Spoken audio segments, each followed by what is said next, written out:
Oh, wait, really? Yep. I don't, I'm You're not, not ready. I don't really do live.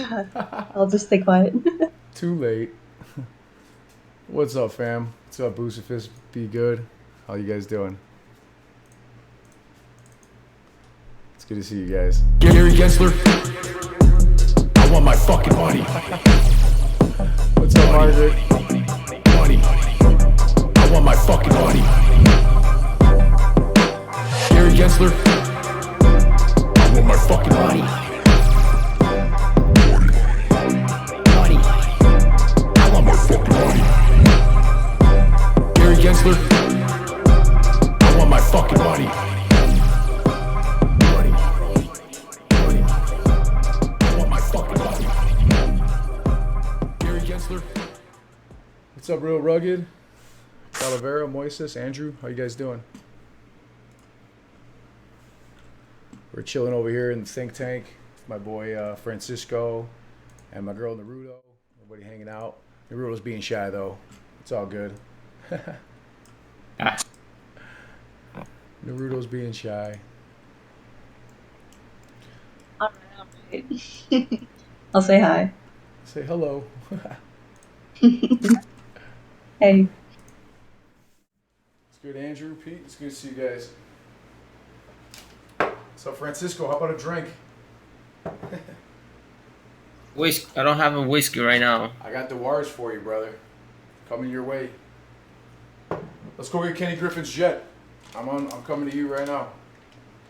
Look, guys, I'm gonna share this page to you guys. Basically, it's a summary of what is this is doing. Drop it in the DD for live stream so that I can open it up for everybody. Live stream DD. What the fuck you're saying? Okay, DD for live stream. Okay, got it. What's up, Pete? Good to see you guys. Margaret, Jonathan, Jenny.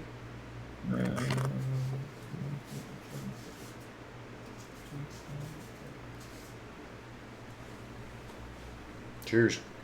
Up to 9 seconds. The effective. Cheers. Background discussion. Currently, there is a difference to timestamp granular requirement applicable to different points. So, yeah, what I just picked up. Picked this little peace pipe up, handmade from some Native Americans at a recent market we went to. It's got real actual horsehair, some leather on the bottom, hand carved. Pretty fucking dope if you ask me. It's about 1.5 feet. Pretty cool little piece. We're gonna smoke a peace pipe tonight, Francisco. You ready?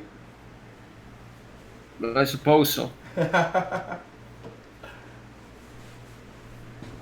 was reading the page, see what the fuck is. Oh no, it's cool, brother. Story. What's up, Caden? Yeah, Caden, we're definitely going to talk about that rule change, brother. That's why we're here. We're going to talk about the new rule change. And I'll be honest with you, I can tell you all you guys right now, I am absolutely not worried. I'm absolutely not worried about anything getting suspended or stopped. We're not selling shit. I ain't fucking selling. They can stop it all they want. They can halt it all they want. I'm going to diamond hand anyway, so what's the difference?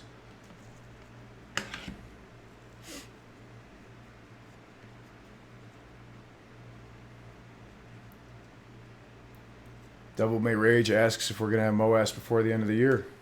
What do you guys think?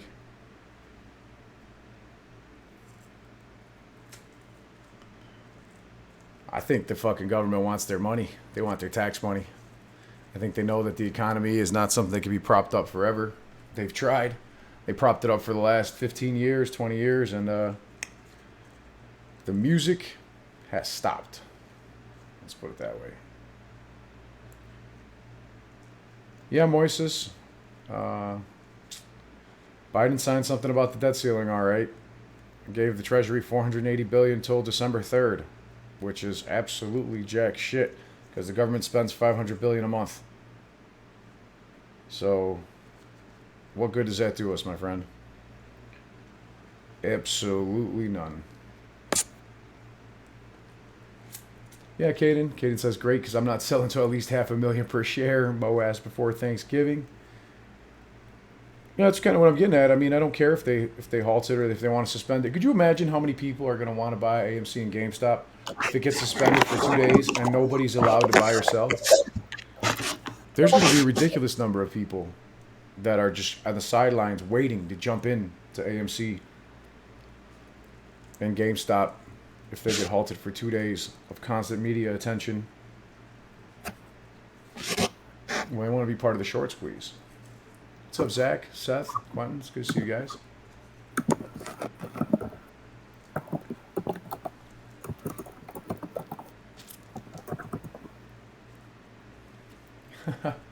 Jesse wants the intro song. You know, basically, we have a report here that was made in conjunction with the New York Stock Exchange. Basically, what it says is that the United States equity market structure is fragmented. Equity trading is dispersed across 13 exchanges and one ECN, an electronic communications network. All right. Previously, ECN was called Lava Flow. Nowadays, this is something that we know as like ARCA, for example, or ARCA-X. That is what a ECN is. It's an electronic communications network. There's also, well, there was, at the time of this report, about 16 reporting dark pools, and then more than 200 broker-dealers with internalizers, okay, who internalize order flow. And what that means is that they buy your shares, or sorry, they sell you shares, for example, and they hold it. And they can hold on to your money and don't actually have to deliver shares for quite a long while. Sometimes up to 28 days. So that is what it's meant. That is why I'm against dark pools. That's why I think that we should move away from them. That's why I'm starting with Xchange, amongst many other reasons. You know, most exchanges are structured as electronic limit order book markets. They're generally pre-trade and post-trade transparent. Prices and trading are displayed prior to execution, and transaction details are given afterwards. However, you got these ECNs. Again, it used to be called something called Lava Flow, but that's dead, you know, at this point. And ARCA-X, the action, you know, is not getting a whole lot of action at the moment either. You know, it's very, very low percentage of consolidated volume. You know, the dark pools are systematized execution facilities. Okay, they operate with limited transparency. What that means is you can see that stuff's happening, but you can't see exactly what or for how much. You know, the price of orders entered into the dark pool are not displayed to other market participants and are matched anonymously against other orders on the other side. The thing is that when these market makers get together to trade on dark pools together, it's very easy for them to coordinate an exact time and price as to which to buy. So if somebody sets an order to sell, say, 10,000 shares of any given security at a certain price, someone could come in on the other side and set their buy orders at that same price and buy those 10,000 orders for the exact same price without changing the share price. There are many different kinds of dark pools. There are continuous crossing systems, you know, operated by large broker dealers. For example, some would be like Robinhood and Webull, and then independently operated block cross platforms, which are a little bit more. Again, independently operated block crossing platforms, they have to kind of go elsewhere to make the trade. They can't do it internally, where somebody like Citadel, using their dark pool, Citadel Connect, can do so. Dark pools, back in the late 2000s, dark pools accounted for between 8 and 13% of consolidated volume over those 3 years, between 2009, 10, and 11. And we're now seeing dark pool volumes on certain stocks, such as AMC or GameStop, over 60%, sometimes even 70%. What's up, everybody? Do me a favor, drop a like for the YouTube algorithm. Not for my ego. My ego doesn't care how many likes are on there. Internalization and other OTC transactions represent approximately 18% of consolidated volume. Now, this was back in 2011, before Robinhood and Webull started really internalizing volume. Now we're looking at almost 65 to 70% of internalization and other OTC transactions represented as volume. And that is thought to account for almost 100% of all retail marketable order flow. This is directly in conjunction with the New York Stock Exchange. And as you can see here, it says directly that broker-dealer internalization is not subject to pre-trade transparency. That means that the broker-dealer can buy and sell at whatever price they please on the dark pools. There's no transparency prior to the trade happening.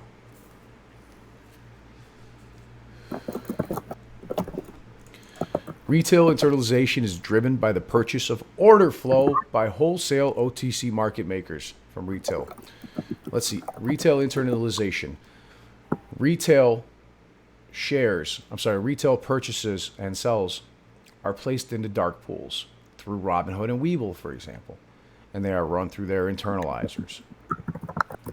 They use payment for order flow from market makers such as Citadel and Virtue in order to provide extremely fast trades at a cheap price. But is it the best price? Are we getting the NBBO? Yes and no. Because Robinhood says their national best bid and offer is the fastest execution every single time. So when you go with Robinhood, you're not getting the best price. You're getting the fastest execution. And who has the fastest execution on the other end? Citadel. Citadel has the fastest execution because they've made it so. Their algorithmic trading, their fiber optic connections, and the speed at which that they do business.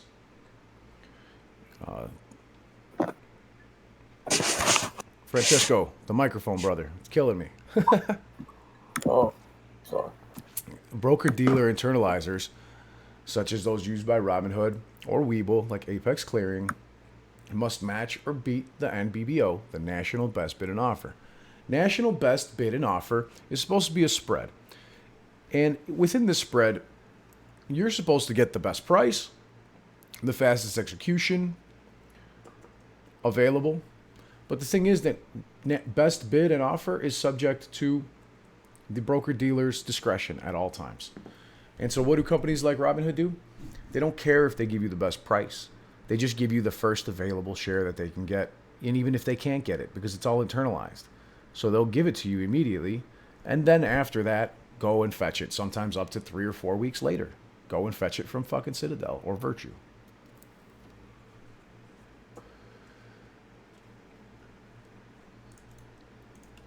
Thank you, Giga. Appreciate you, brother. You know, you got other OTC transactions, ad hoc, large, irregular transactions between brokers and dealers, other counterparties, market makers, hedge funds. And they say that it's to execute order flow in the most efficient manner possible. But at the end of the day, the market maker can see and organize your orders in any way that they want when they pay for this order flow from these broker dealers that use PFOF.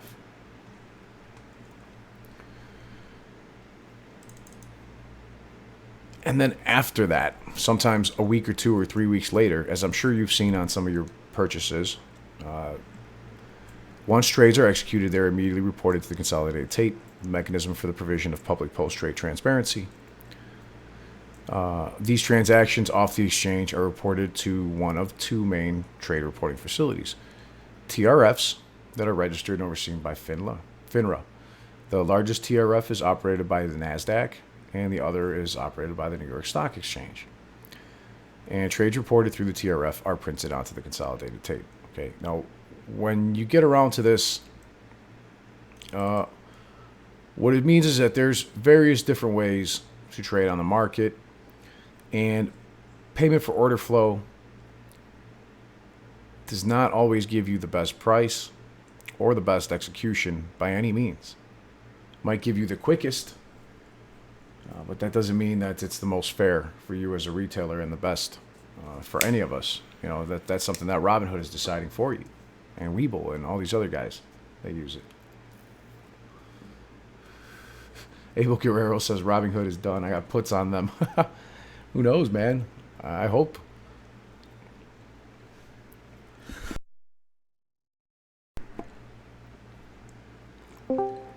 Caden, I think we're going to absolutely have to be around during the mother of all short squeezes.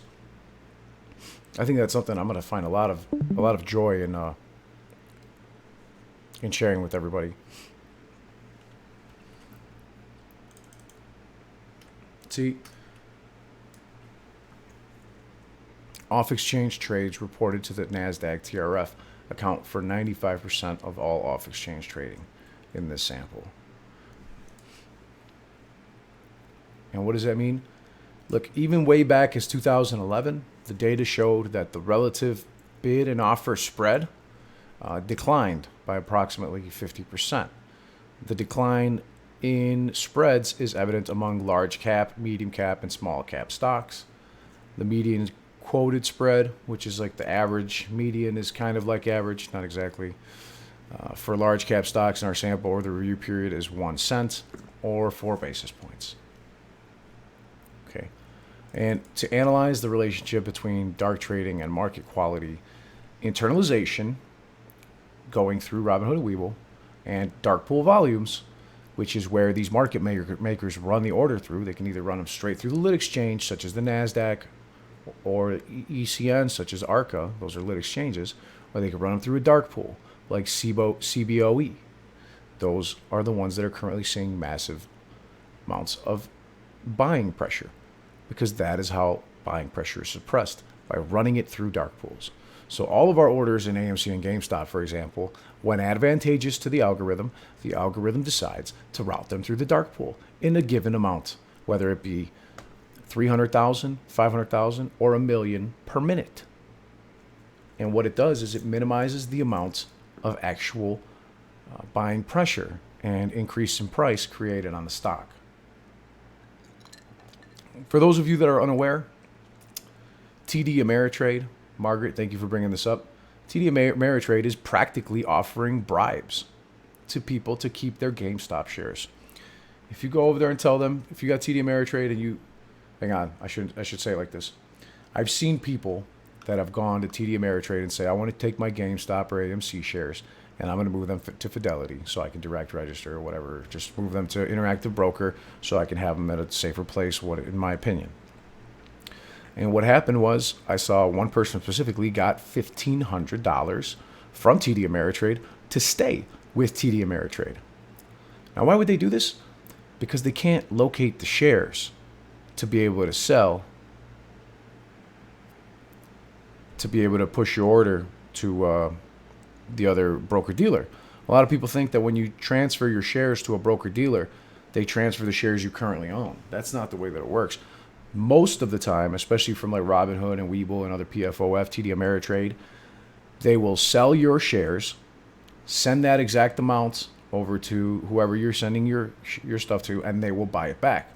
So a lot of times when you do transfer brokers, you will notice a discrepancy or a big change in either the number of shares or your share average price.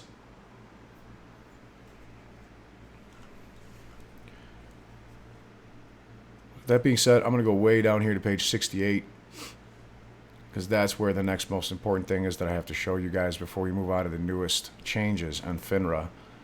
Francisco, you're going to like that shit, dude.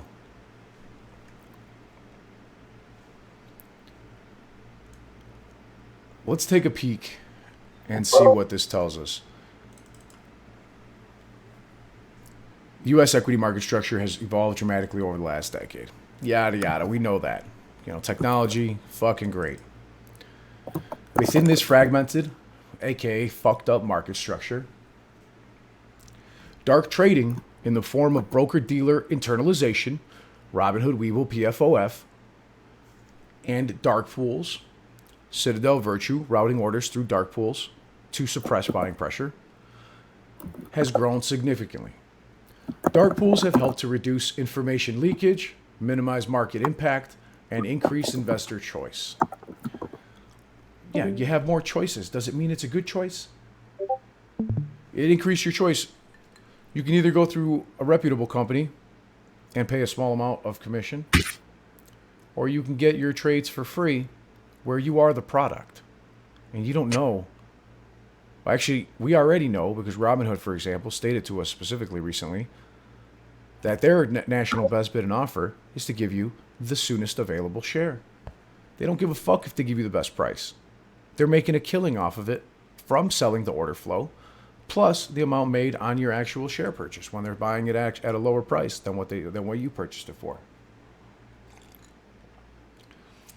When Trey Lumat sells, says, I'm sorry, who said that? Ryan Lawrence asked, if Fidelity is so legit, why are they still allowing buying of AMC, knowing there aren't any more shares? Listen, I can't speak for Fidelity or any other broker.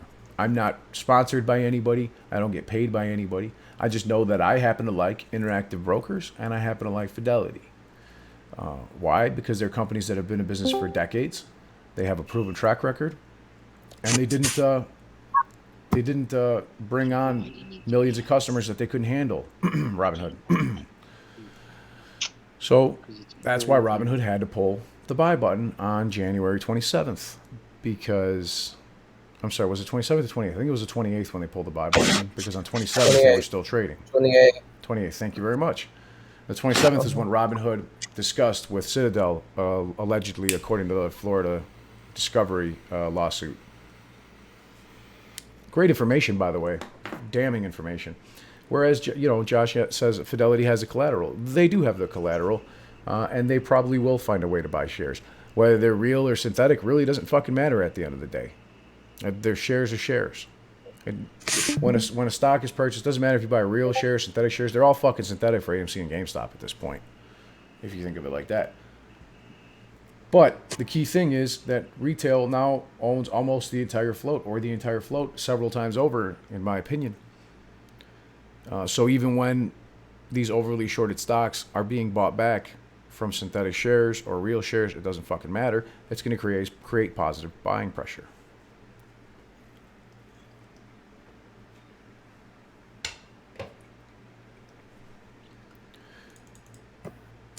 Now, what does this say here? The results presented here suggest that dark trading does not harm market quality at its current levels. Increases in internalization and dark pool activity are initially found to be associated with lower bid-offer spreads and higher depth. It could be considered a positive development overall. That's what they were saying back then. However, they're not indefinite. The gains are not indefinite. The results from this study suggest that if a majority of trading in a given stock takes place in undisplayed venues, spreads will likely increase and market quality will deteriorate. Undisplayed venues are still dark pools. They're saying that market quality will deteriorate, and that if the majority of order flow is filled away from pre-trade transparent markets, investors could withdraw quotes because of the reduced likelihood of the orders being filled. Therefore, competition should be maintained to encourage aggressive quoting and displayed order books, and a predominance of dark trading should be avoided. But is a predominance of dark trading being avoided? Absolutely fucking not. Back in 2012, dark trading was only 31% of volume. And that grew 48% since the start of 2009. Okay, and now dark pool trading is nearly, 60+% of our markets.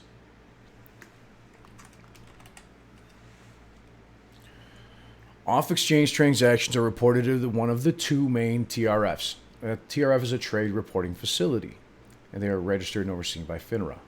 One is operated by NASDAQ, the NASDAQ TRF, and the other is the NYSE, New York Stock Exchange TRF. All right. They also maintain an alternative display facility. That's another way for them to pass orders through. And the OTC reporting facilities, but these are largely unused. Importantly, all transactions reported through a TRF are sent to the central data consolidator for inclusion to the consolidated tape.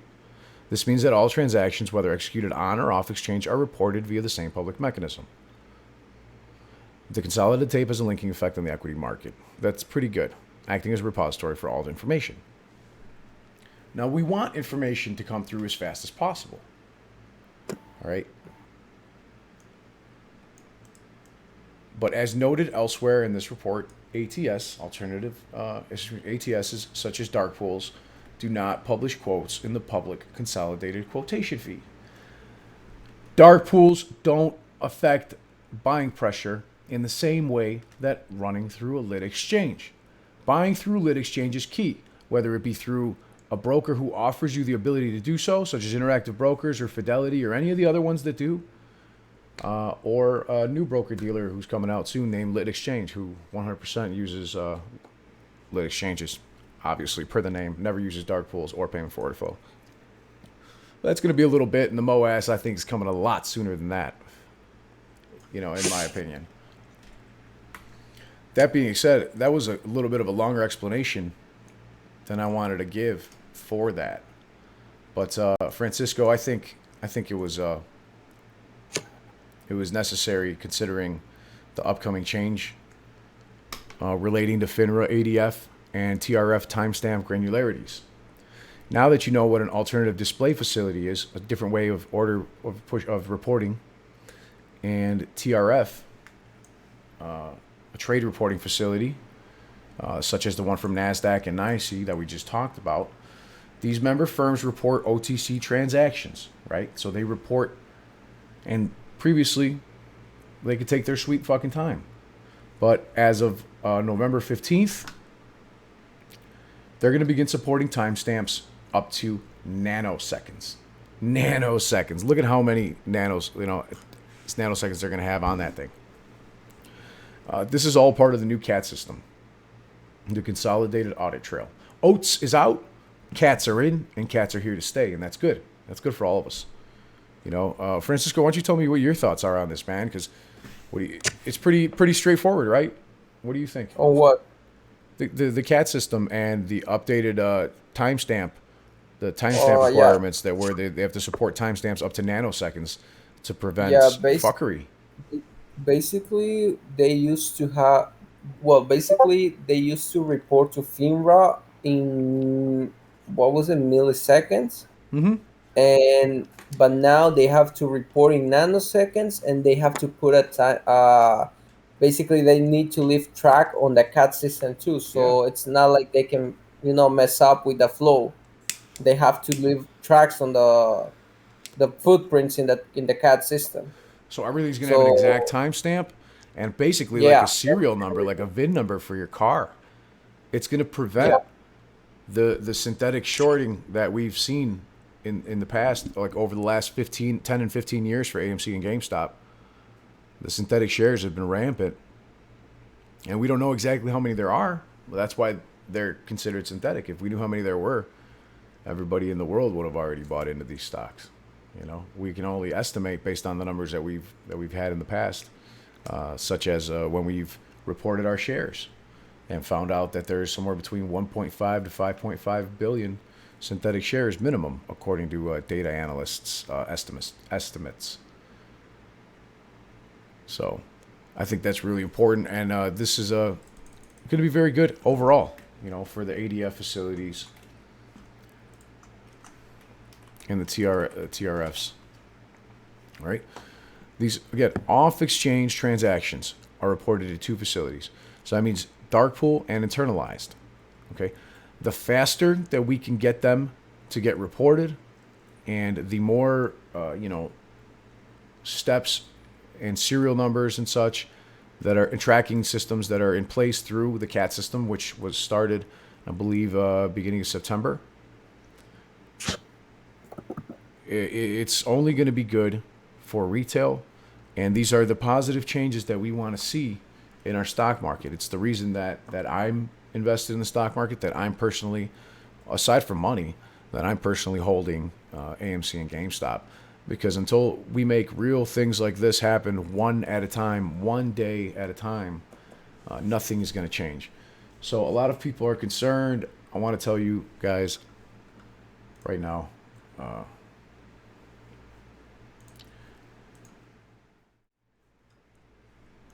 I think entirely too many people are concerned with the new filing that basically states that the stock can be, or any stocks can be suspended for up to 2 trading days by the CEO of the New York Stock Exchange. They can already suspend. Stocks at any time, and not just halt, but they can suspend them. You've seen them do it even in Hong Kong recently with Evergrande Bank and Fantasia and these other developers. There are 8 developers currently in China that are going to shit. But too many people are entirely concerned about what's happening, and they need to be less concerned about these little filings and the stocks getting suspended. Because I know personally that it doesn't matter what the share price is until it gets to my floor. It's not going anywhere. I don't plan to sell it. Well, I'll buy more when I can, but I don't plan to sell it. That's for sure. So who cares if they suspend it? If we can't sell it, if retail can't sell their shares, and hedge funds and market makers can still trade in dark pools, there's only a limited number of shares that they have to trade. And if they have to buy them from each other in order to close the position, such as to close a short sale, it's still buying pressure. It's still going to cause the price to go up, albeit less. And what's going to happen after 24 or 48 hours of the stocks being reported on mainstream media as not tradable? People are going to be dying to get back into them. People are going to be dying, and new investors are going to be hearing about it for the first time. They're going to be having a great time in these stocks, waiting for the very second that they're going to have their order placed, waiting for the very second that the market starts accepting orders again, to start executing and making purchases. And it doesn't matter if at that point when things get stopped or suspended, if the stock price is at $50 or $50,000, when something like that happens, it's going to get the world's attention. It's going to get the world's attention. FOMO is going to kick in. CBJ, you're absolutely right. Fear of missing out. Fear of missing out is going to kick in, and more people are going to buy because they see that things are, buying pressure is so out of control. The buying pressure is so out of control that it had to be halted many times, and now the price has gone up thousands of percent more, and the stock has been suspended for 24 or 48 hours. Imagine the press. Imagine the amount of people we can drum up to show them, hey, look what's going on over here. That would take if we were at $5,000 for AMC and $10,000 for GameStop, and both stocks were suspended at that very moment, if their fucking ceiling was going to be $50,000, for example, it would now have tripled at that very fucking moment. And the longer that they stay suspended, the higher that these prices are going to go. Think about it. Think about what you heard on the news the first time you started hearing GameStop going up to $100 and $200 and $300 and $400 and $483. Jason actually bring a great point. He says, I keep saying to people that even at prices of 200,000, 500,000, millions per share, people will still be fear of missing out buying into GameStop at these crazy prices. There's always going to be a buyer and a seller. Some people aren't going to hear about these stocks for the first time until they're at 20,000 a share, maybe. You know, some people might hear about it at 400 a share. Others at 4,000. So, yeah, FOMO is what causes options, call options, and shares to be purchased. Margin calls against broker dealers like Robinhood on January 28th when they received a $3 billion margin call from the NSCC. He had Vlad Tenev, a little boy from Bulgaria, had to call up and beg them to reduce it to $900 million, which they did. But they still pulled the buy button. And then they went out a couple days later and raised $3.5 billion. And they didn't return the buy button. They were position close only, even after they raised more than enough money to bring themselves into good standing.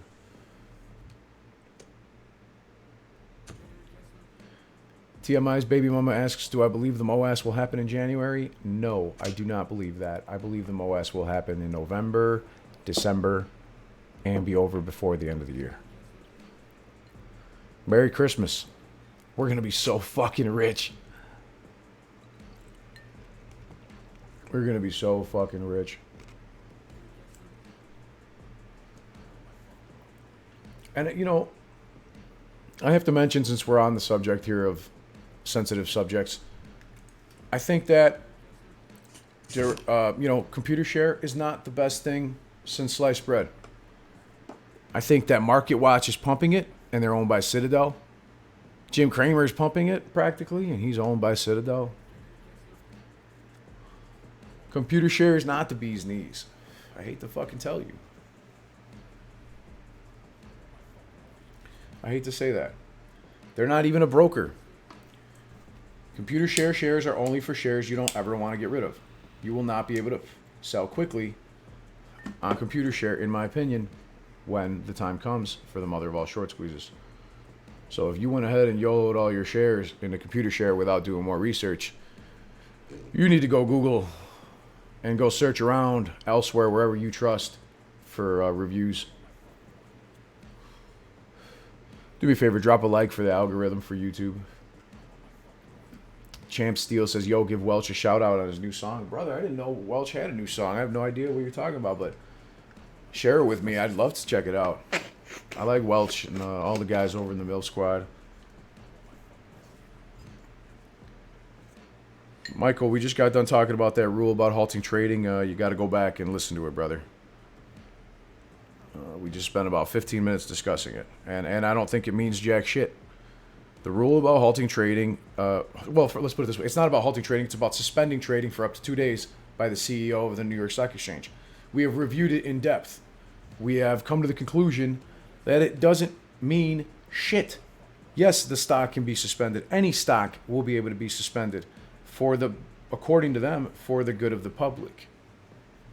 What is the public good? That can be construed in many ways. But at the end of the day, even if they suspend it, that doesn't mean I'm going to sell my shares when they bring it back. I'm still going to keep fucking holding, because I have faith in these stocks that I know and love personally.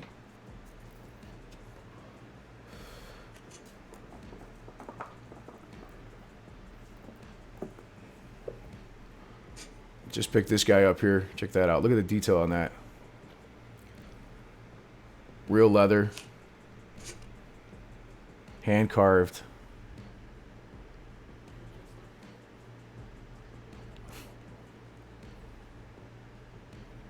I think that's a pretty cool piece right there. I'll smoke a peace pipe. This is how little I give a shit about the suspension. This is what I'll do when they suspend it. Just keep smoking and chilling. Wait.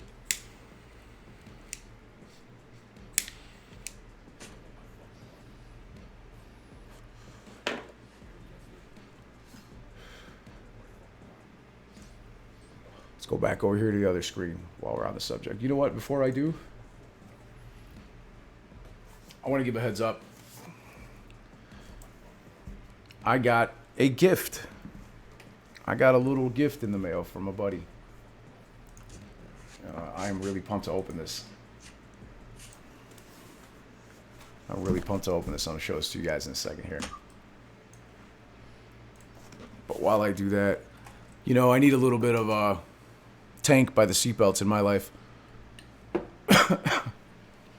Francisco, you know that song, my theme song from Cowboy Bebop. Yeah, you watched that anime? Oh, I love it. I loved it my whole life. Fantastic.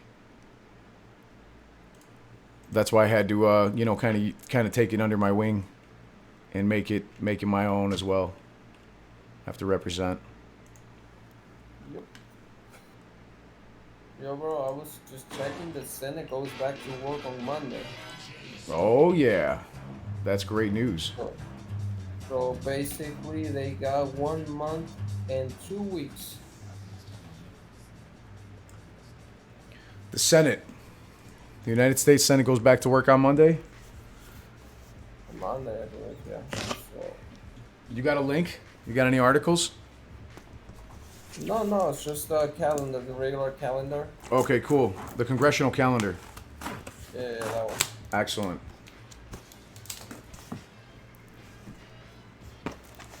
So on Monday they go back to work. They go back to work on Monday, the 18th. Then that they go straight till the 5th of November. Then they take a whole week off. They reconvene on the next 15th, and then another week off after the 19th, and then the last week before we default. People don't seem to understand that it doesn't matter if the government defaults or not. That even if they just come close, it's going to be a bad enough shock to the stock market to shake things up. Don't you think? Yeah, especially for the bonds. What was it? Biden said he was like, "I'm confident McConnell will fund." Like, really? He I thinks don't he can think make McConnell bend the knee. He said that McConnell will fund. What a sneaky bastard. He thinks McConnell's still going to play the game with them? Not even. He's got too much pride. McConnell has too much pride, and the GOP is pissed off at him. So this here, my friends, is a gift I got from the one and only grandson, Thelonious Monk IV, of the great Thelonious Monk II, the jazz musician. Excuse me. Check that out. This is an original vinyl copy of a album entitled Palo Alto by Thelonious Monk II, which was released posthumously, I think is the word. But this is to the great Thelonious Monk, the jazz player, the fantastic pianist. The man was a legend. Let's check this out. Is a legend. Is a legend. Holy cow. Holy shit. Wow. Look at that. Thelonious. Thank you, my brother.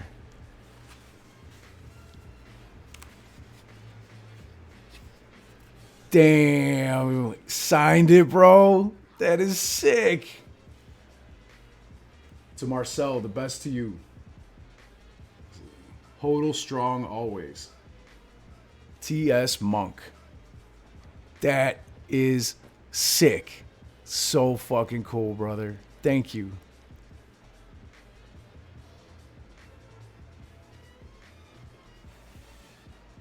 I'm nerding out so hard right now. This is like almost unreal. You know, social media is an incredibly powerful tool that we have used. Look at this. Look at this album cover. Look at this. That is fucking lit, man. I don't even want to open this. I don't think I can open this. Okay, it's open technically, but I don't think I'll ever play this. And I won't touch it either. I don't want to take the disc out because I don't want to get grease on it or finger oil on it or anything like that. Look at that. From the one and only Thelonious Monk.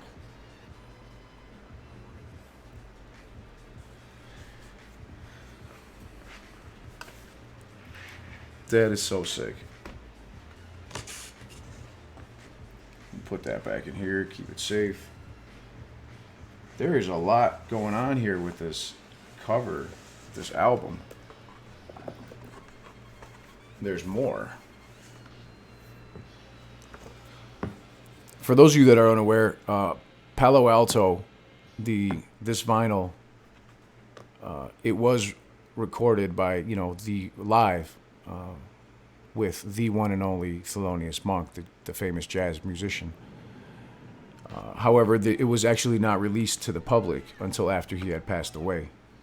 This is a playbill from Palo Alto High School, where as an adult he went and performed.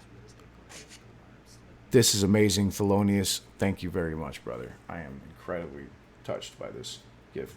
This was recorded Sunday, October 27th, 1968. An afternoon with Thelonious Monk and his quartet. Thelonious Monk on piano, Charlie Rouse on tenor sax, Larry Gales on bass, and Benny Riley on drums. That is incredible.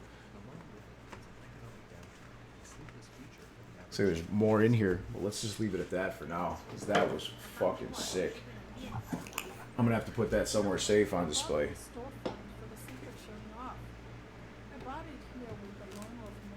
For now, this will have to do right there just for a bit. Thank you, bro. Let me back this up here. Will debt destroy China's housing market? Almost damn near has. At this point. It almost has. What's up, Gio? I'm doing well, man. Thank you very much. Javi, good chemotherapy went good today. Less painful. I'm glad to hear that, brother. I wish you the best. Stay strong, my friend. Steven Sanchez is buying a nice soundbar. I like that, dude. I like that a lot. That's good. Champ Steel, hold on, apes, coming for those tendies. Let's check it out.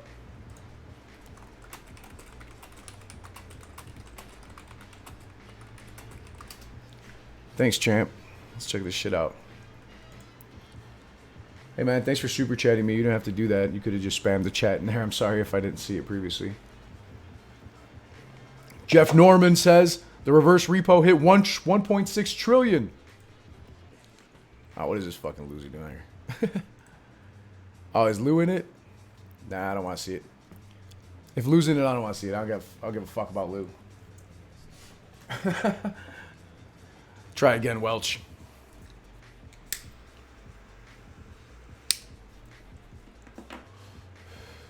This is what I got to say to Lou. 1.6 trillion reverse repo. Yeah, it's a lot of reverse repo, my friends. Steven, thank you, brother. You don't have to super chat me. I appreciate you, dog. Thank you very much for your support of the channel. Lisa Clark says, new high score and free synthetic game.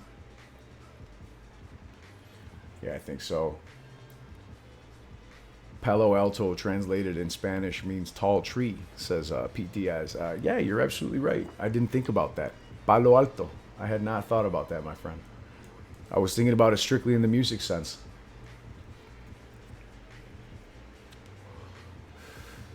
Jason X says, whenever you play it, just be sure you have a brand new, fresh needle for the record player. I have the same thing with his rare Hendrix picture disc vinyl.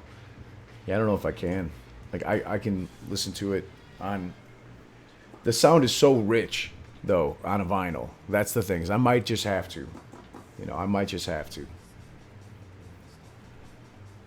Francisco, if you're not drunk, can you tell people what the debt ceiling, the December 3rd debt ceiling extension was about? Because I keep getting questions about it. I feel like we've answered it so many times. Francisco's passed out. He's drunk. Elmo's here, though. I am here. Just got off the baseball field, brother. So the debt ceiling, yeah, finally, man. It took me forever. But yeah, so the debt ceiling is raised to 480 billion, right? I think they're supposed to start, if I read correctly. Well, they received 480 billion. Some of the work I did, or homework I did, they're supposed to start kind of chipping away on that starting Monday. So it'll be pretty interesting to see how far Janet gets on it. Old Yeller, how far can you get with 480 billion? I give her 20 days. Yeah. Hey, boss. There's a question that I saw too. Hang on, Elmo. Can you say that again, yeah. brother? Can you hear me okay? I hear you now, but perfect. Yeah, Yep. Okay, cool. So what I was saying is there's a question in the chat earlier about DRS and computer shares and why we, as a group, And Charlie, I mean, I guess Charlie was. Oh yeah, talking about it Charlie's earlier. definitely not happy with it either, and Yeah. I don't blame him at all.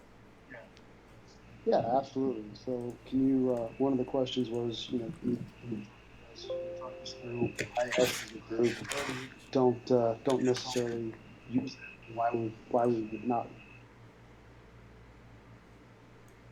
Say that again, brother. I missed it. I said, yeah, you're good. So I was saying, can you go through the reasons or reasoning on why we would not want to use computer shares and DRS and all that stuff? Okay, one, computer share is not a broker. All right. Two, you got to mail your crap to computer share in the fucking snail mail, United States Postal Service, to get verified, and if you want to sell over $1 million, many other reasons you got to do this. Three, look up the Google reviews on computer share. Look up the reviews anywhere that you want on computer share except Reddit, because that's freaking ridiculous. Everyone's fucking got their face up their ass and not paying attention to the bad things that are staring at them glaringly, because they're so concerned about making the MOAS happen when they fucking can't. All right, just because you lock up the float doesn't mean that the SEC or the DTC needs to do anything. They're not going to do a damn thing, because they're going to say there's billions of other shares out there. They're not going to lock up shit because of that. Aside from that, let's see, computer share. Computer share cannot lend out your shares, but they can hold them. All right. And for those of you that are not aware of what depository receipts, a computer share subsidiary, such as like Wells Fargo, who recently purchased part of computer share, can hold these assets on computer share on behalf of computer share, as they're one and the same. And they can issue depository receipts in other countries, such as Brazil, such as London, all right, such as Germany. Have you heard of A2MC34, the Brazilian depository receipts? Your shares are fine. They're not doing anything with your shares. They're just making 6 depository receipts for A2MC34 in Brazil based off your shares that they can then short.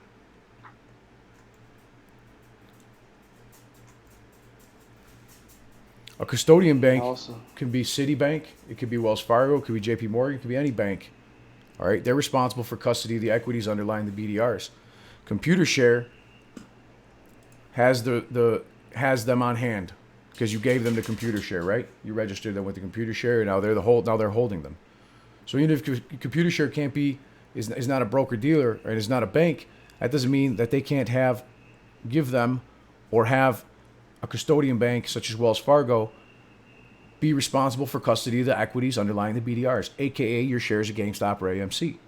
And then a depository bank, the coordinator and launcher and maintenance of the BDR program would be, B3, Banco de Brazil, for example. All right, this is all perfectly legal shit. It's a market maker's wet dream. It's too good to be true. Brazilian depository receipts are certificates representing shares of foreign companies traded in Brazil. People in Brazil and Germany buy American depository receipts if they want to buy, certain companies and such. But people, they are currently buying Brazilian depository receipts for A2MC34, AMC Entertainment Holdings. All right, this is not AMC. This is a Brazilian depository receipt created, and it is unsponsored by AMC. It doesn't have to be sponsored by AMC in any way. Okay?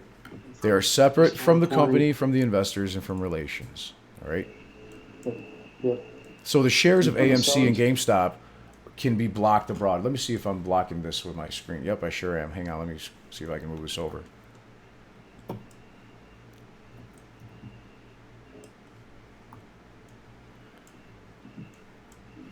The shares of AMC or GameStop are kept in custody of ComputerShare or their subsidiaries anywhere in the world.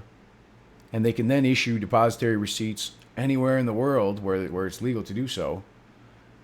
And those assets are safe. They're blocked in ComputerShare, blocked in Wells Fargo, wherever you want to call them, in Citibank. But now there are 6 depository receipts for A2MC34, for example. Revel Rex, Revel Works, thank you for your contribution, brother. Any fractals tonight? Thank you for clearing up the inability to quickly trade with ComputerShare. Took 5 days to make a purchase with them. No way to trade during MOAS with ComputerShare. Hey, thanks for giving us your insight. You didn't have to drop so much money to say that, but thank you very much for your support of the channel. 25% of all donations do go to charity. So thank you for that as well, sir. And just a reminder, any of you guys that have over $1 million at the point of MOAS, you have to actually send in a handwritten letter signed, and it takes anywhere between 5 business days to 7 business days for them to process it. Yes, sir. Yes, sir. Plus, because they're not a broker, they can't sell it to anybody. They have to sell it to another ComputerShare owner. Correct. So, Correct. what do you think the chances are you being able to sell somebody in ComputerShare for $1 million or for 500,000 or 200,000 if everybody else is doing the exact same, and ComputerShare is doing the exact same thing you are?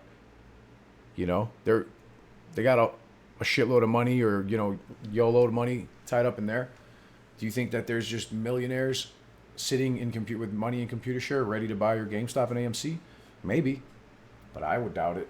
I would think it would highly reduce your ability to sell. Again, a lot of people are putting them in there to not sell, but at the same time, I think they can make depository receipts off it. I think they can do a lot of other things that I can't even imagine at this point with those. For example, Citigroup has 61.5 thousand shares locked up, supposedly, of AMC, with a $3.5 million value, American dollars back. That was back on 6/30. And that went up, that doubled from a month prior, right? Prior to that, it was 31.9. Now it was 61.5. We can actually even look up to see what it's at now. We've tried to find Citigroup 13F filing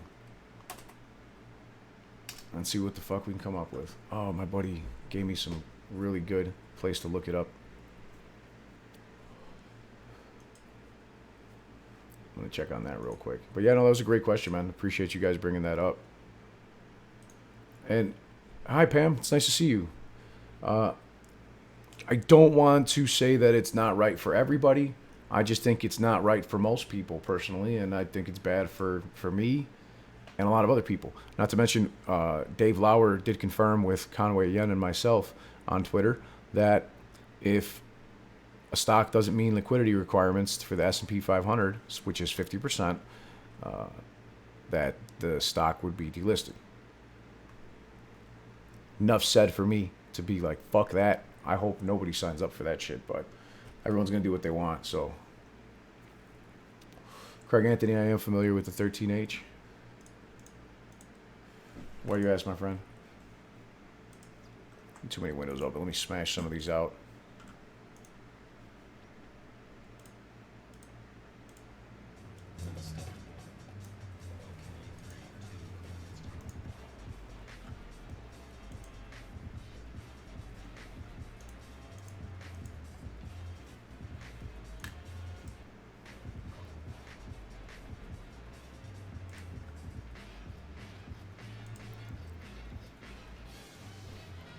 Cheers. Do me a favor, drop a like for the algorithm on YouTube. Thank you.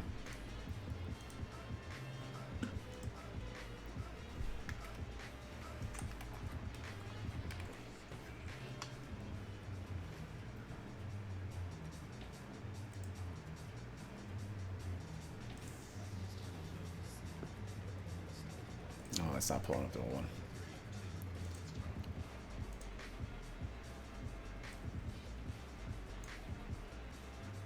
See, this right here worries me zero. This is how worried I am. I am not worried at all. Like, I am chill, dude. I'm going to go smoke a pipe when the thing gets suspended. No problem.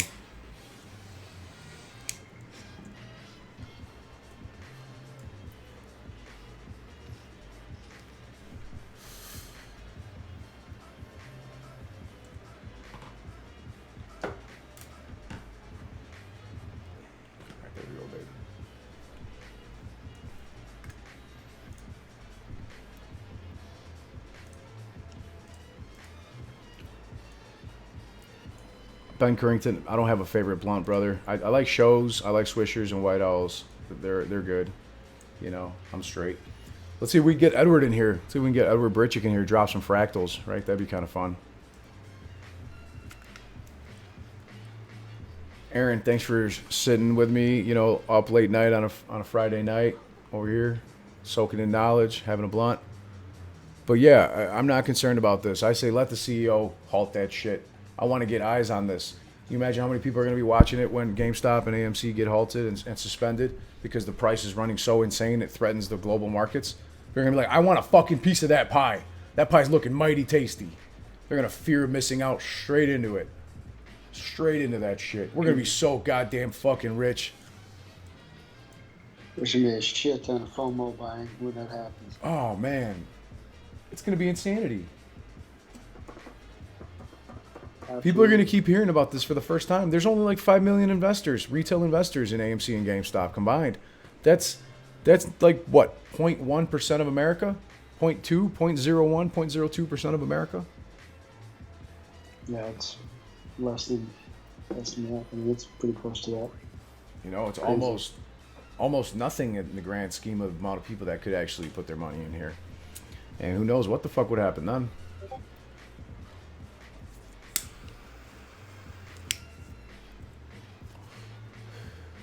Craig Anthony says, you also have to, a large trader's, oh yes, thank you very much for mentioning the 13H. It's a filing that you guys have to, anybody who makes over $1 million or trades over 20 million shares or 200 million during 1 month. So if you make over 200 million in a month, you have to file a 13H within 10 days. So make sure you talk to your certified public accountant immediately after you make some capital gains. Or 20 million in a day. Say that again, brother. I said, and if you make 20 million in 1 day also. That's right, Silverback. You're the man, brother. Keep it coming, man. Keep the info coming. If you make over 20 million in a day in AMC or GameStop, you have to file a 13H. Is that correct? That's correct. You got 10 days. That's your initial filing. And then you have to file quarterly and annually. So you are now on SEC and IRS radar because you're a big boy. I like that. It sucks having to report that. There are going to be, you're going to be some people that are in these plays that are going to be in the top 1%. Think about that. Oh, absolutely. Oh, no, I know that. No, I know that. It's for those that don't, like, not to downplay that. But a lot of people that are properly invested are going to be in the top 0.1%. 0.1%. And it's hard to imagine. You know, people struggle with, you know, getting beaten down, the trials and tribulations of daily life, weeks, months, and years on end. You know, the poor man's mentality, it has to go. Because the stock market has no emotions and it doesn't care if you think the stock price is cheap, if it's expensive, if it's fundamentally sound. None of that matters during a short squeeze, let alone the mother of all short squeezes. I remember making a fuckload of money in dry ships, DRYS. And that was nothing in comparison to what we're seeing now. So, I'm more than pumped. I think we're going to be stinking fucking rich. God, we're going to be so fucking rich, man. That's going to be crazy. Mr. M, I don't know, man. I don't know if 3 digits will get you there. Depends on how high the price goes, you know. I think theoretically that 100,000 a share is very possible for both of these stocks, AMC and GameStop, and only these stocks. You know, but again, you've seen other stocks like dry ships went up to like what, $8 million or some shit? I can't even remember.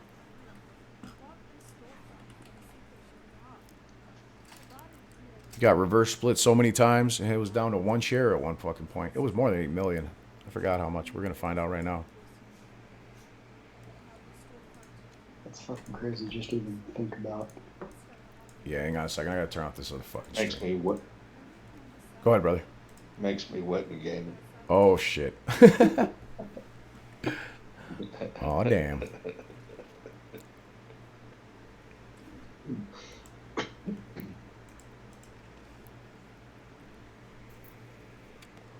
I had to go out and buy 4 new bottles of bourbon today. What did you buy, bro? Calumet 14 instead of 15-year-old. I found a bottle of Booker's. I got another bottle of the Jefferson Ocean Aged. Mm-hmm. And what the hell was the other one I got? Oh, Rowan's Creek. Rowan's Creek, huh? All good. That sounds pretty tasty. Yeah, Rowan's Creek. All right. No, Rowan's Creek. Creek. Okay. Rowens. Rowan's. Yeah, it's one of the less known but better bourbons out there. So it's hard to find though. All right. But it's affordable. So For those of you that can't see, that says 1,544,558. 1,544,554,000. All right, that's what that says right there. That's a ridiculous number, right? 1,409,271,462 with 88 cents. Right, and then it dropped all the way down to $569,697,019.56, and then it shot up again to 1.023 billion, and then it dropped down again to 641 million, and then it jumped again to 1.36 billion, right? And then eventually came back down to $52 million a share around then. weren't And they then- doing a lot of reverse splits? and Oh shit, yeah. though? Mm-hmm. And Yeah. even here at one point, it was worth, in 2019, it was worth negative $7 million. And most recently, it's worth about $12.6 million a share. December of 2019, Dry Ships was worth that. Let me check out the most recent 5-day range. It's at 5.25 a share. That is the amount of splits and reverse splits that this stock has gone through.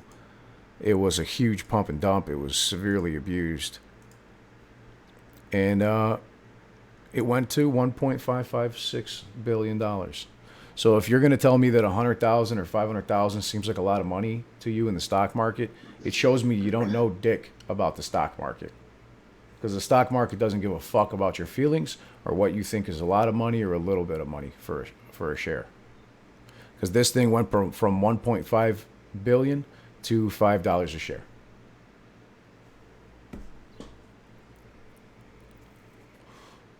Again, this year, dilution. That's why it's at $5 a share.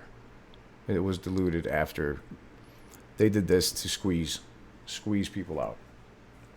So they reversed it. I think they did it 4 times. And they squeezed it all the way down to 1 share. So that's what a forced buyback looks like. Okay? Look, this happened from February of 07 up to September of 07, January of 08. And then they kept fucking with it back in 14 and 15. And it was going crazy. It was from 20 million to 68 million, 8 million to 40 million, like ridiculous changes that were going on here on the share price.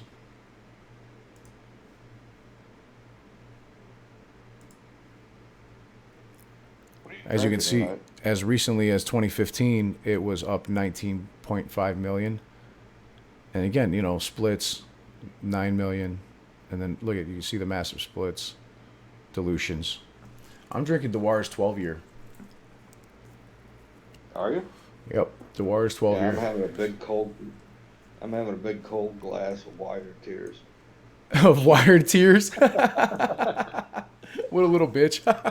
Wired. Oh, jeez. Yeah.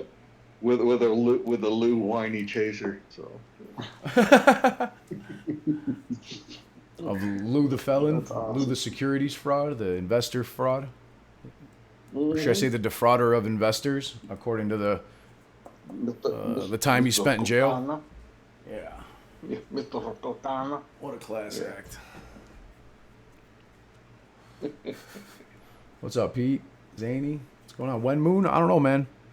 I'm thinking over here around the debt ceiling crisis, since all they did was barely fund the government enough to get by about a month and a half, month. So that's when I think the moon's going to start.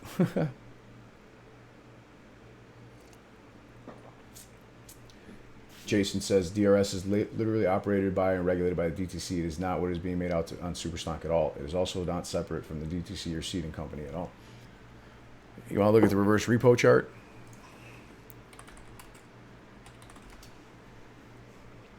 Yeah, why not?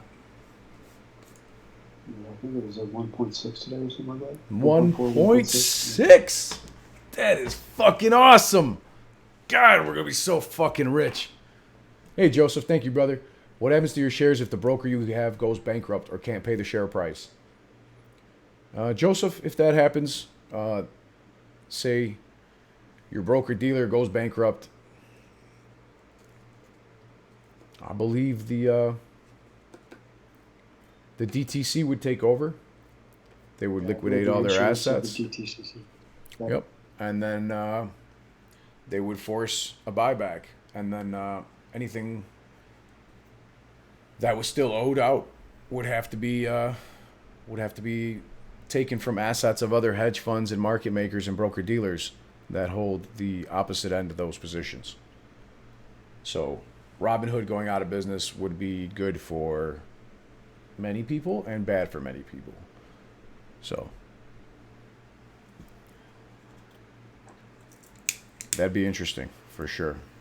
That would be interesting. But who knows? I thought it was pretty sketchy that Vlad sold off a lot of his shares about a week after the fucking stock IPO'd and then pumped.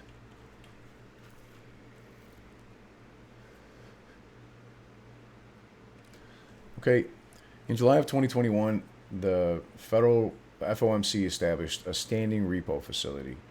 It serves as a backstop in money markets to support the implementation and transmission of monetary policy and smooth market function. In essence, it's an overnight pawn shop with a 0.05% interest rate. The desk conducts overnight repo operations under the SRF, the standing repo facility, every business day. Treasury, agency debt, and agency mortgage-backed securities are eligible to settle repo transactions. So when I tell you that the United States Treasury has more money because they sold mortgage-backed securities, this is why. They have the ability and the right to sell junk bonds and mortgage-backed securities in order to make money. And they've only got a limited amount. Primary dealers are counterparties to the SRF, and the depository institutions will be added as counterparties beginning in the fourth quarter, which they already were.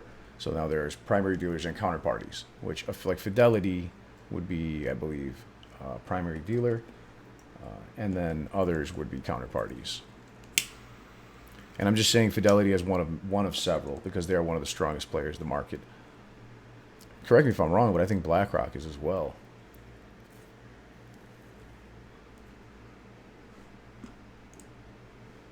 What's up, Simon? It's good to see you guys. Caden. What are we looking at? October 15th was the last reported. It's not showing up properly. Okay, Friday, October 15th, the reverse repurchase was at $1.46 billion. Now, for those of you wondering why you see this jump and then a retracement, it's always on the last day of the month because these banks and the Federal Reserve use the reverse repurchase and the RRP program to settle their books. Okay, so at the end of every month, you're going to see a big spike. Here, May 28th. I can't get that exact date, but that's the top there. June 30th, 991 billion. July 30th. I'm sorry. 991 million. No, billion. I totally misspoke. 1.039 trillion on July 30th. 1.189 trillion on August 31st. And 1.604 trillion on September 30th. So it took a natural retracement immediately after because the books were balanced for the month. and it continues to rise. It took a minor retracement, like it does after the first of every month, and now it's going to continue to rise. So towards the end of this month, it's going to be around $1.8 trillion. And it will probably, you know what? I just realized that the fucking federal money printer, old man Jerome Powell, told us that this was going to get to $2 trillion. And I didn't believe it. But now I think I'm starting to understand why. This whole time I was expecting the debt ceiling issue to cause a stock market crisis in September and October. But I've come to the realization that McConnell and the Republicans kicked the can to December to position themselves a little bit more closely to the election next year. I think that's a very good tinfoil hat theory that I think is pretty damn sound. I don't know. What do you guys think? I think McConnell's too good. He's been doing this too damn long. And to have Pretty smart when it comes to that stuff. have the mother of all short squeezes happen right before the end of the year, right? If the debt ceiling crisis comes December, force reconciliation on the Democrats, which they can't do. That's why, and they've only got less than 6 weeks left to do it. That's why back when they had 11 weeks, the Democrats were crying that they couldn't get it done by themselves. And we got to a near fucking default here in October. And now they've only got 6 weeks, and you think that they're magically going to pass these $3.5 trillion bill, $1.9 trillion bill, and agree to raise the debt ceiling for how much and how long? Before December 3rd? By reconciliation only?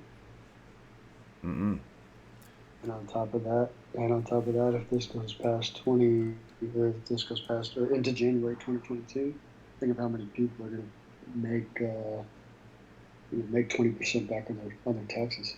How much less revenue that would be? That would be so much less profit for.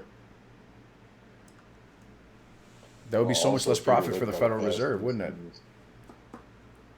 Yeah, they've also got to pass these things while being on holiday. They're going to be on holiday, aren't they? Congress? Yeah, I think they've got like a couple weeks at least. Yeah, Francisco said that they've got 6 weeks to make it, but I think we checked the calendar, and I think they've only got 3 working weeks left out of those 6 weeks.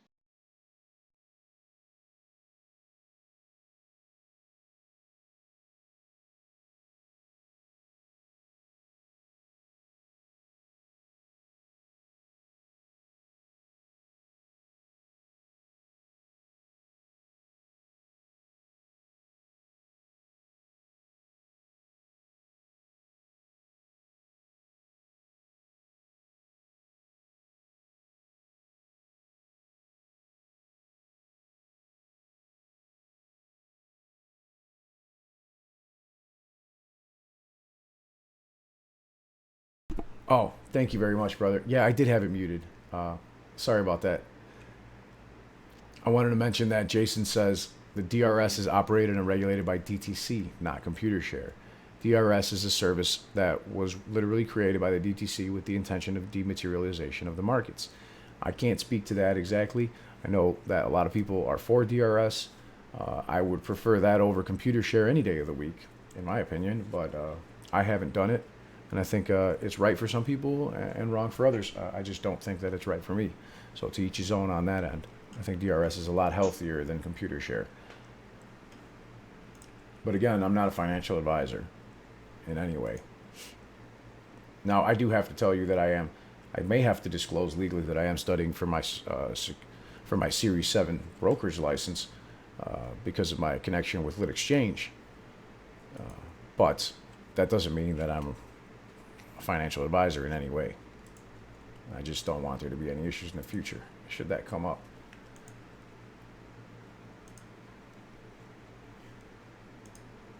Pam, thank you very much. Zany, I appreciate you, brother, but I don't know what the hell you're trying to ask me. When's the next run-up? MOAS, this time margin call? Like, what the fuck does that even mean, man? What does that even fucking mean? When's the next run-up? Who knows? It could be any day. But last couple days were pretty decent, and I'm feeling bullish on next week. That's for fucking sure. Really bullish. Yeah, I was getting ready to say there's some catalyst that we've been talking about that are Oh, gonna yeah. kinda start to go into play. Evergrande's going to be one of them. I think the dominoes are going to start falling next week. Mm-hmm. Absolutely. Let's go, Brandon. Let's go, Brandon. Oh, shit. Hey, Craig Anthony says, hey, Silverback. It's due on Monday too, isn't it? The 18th?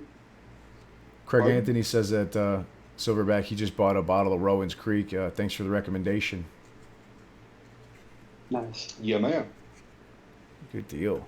So, Recommending quality so a whiskey. lot of the back to answer your question back. A lot of the Evergrande stuff, a lot of the defaulting starts next week, and it's going to go into the 22nd and 23rd of October. So Yeah, but we'll there's see. something. The first thing is due on Monday, on the 18th. The 18th, yep, is with the 5-day extension, It's the- October 18th. Yeah. Yes. Right. Yeah, that's that. And that ain't happening. Correct. The other, So for those of you that don't know, they're No. also that $1.9 billion building that they were trying to sell. That deal fell through as well. Aw. China's claims that Evergrande risks are quote unquote controllable. They're really pushing that hard, huh? The Chinese Communist Party owned media. Are you surprised? Mm-hmm. On a good He note, thinks the man both protests too much. Chinese developer Xinhuan averts default loan curbs loosen. Good for them. Yeah, next week. Every Maybe article, just look, those. every article says the same thing. It's all fucking communist propaganda from the Chinese party. Chinese central bank says Evergrande risks controllable. China central bank says Evergrande debt woes are manageable. China central bank says Evergrande risks are controllable. Evergrande debt woes are manageable. China central bank. Like, this is so fucking funny. You can see what mainstream media is shoving down your throat. Don't buy the hype. It's as simple as that. It's not about thinking everything's a conspiracy. It's about being cautiously skeptical. Not about conspiratorial. Be cautiously skeptical. Hey, boss, we saw something a couple days ago, I think in the group chat. Who the fuck was trying to get somebody to buy Evergrande shares? Somebody was trying to push it. Jesus, We were was like, that "Fuck no." was that Wells Fargo? I think it was. I don't want to say I that. know it I was don't a bank. remember that like as fact. I just didn't. I thought it was them, or like Bank of America or some shit like that. Some idiot, I don't know, some idiot bank. I thought. Excuse me if I'm wrong. Yeah, I mean, I don't know if it was the bank per se, but I remember reading that, and I just started laughing when I fucking read it. Who said buy Evergrande? Let's see. It was probably Jim Cramer. Probably. It was either fucking Jimmy Kramer or fucking Charlie, fucking midget boy Charlie. Well, no. Wells Fargo's kind of scrambling anyway. Did you see what happened in Texas not too long ago here? No, what happened? Tell me about it, brother. They so Wells Fargo threw a big stink about not dealing with any gun manufacturers or ammo manufacturers and stuff like that on a business level.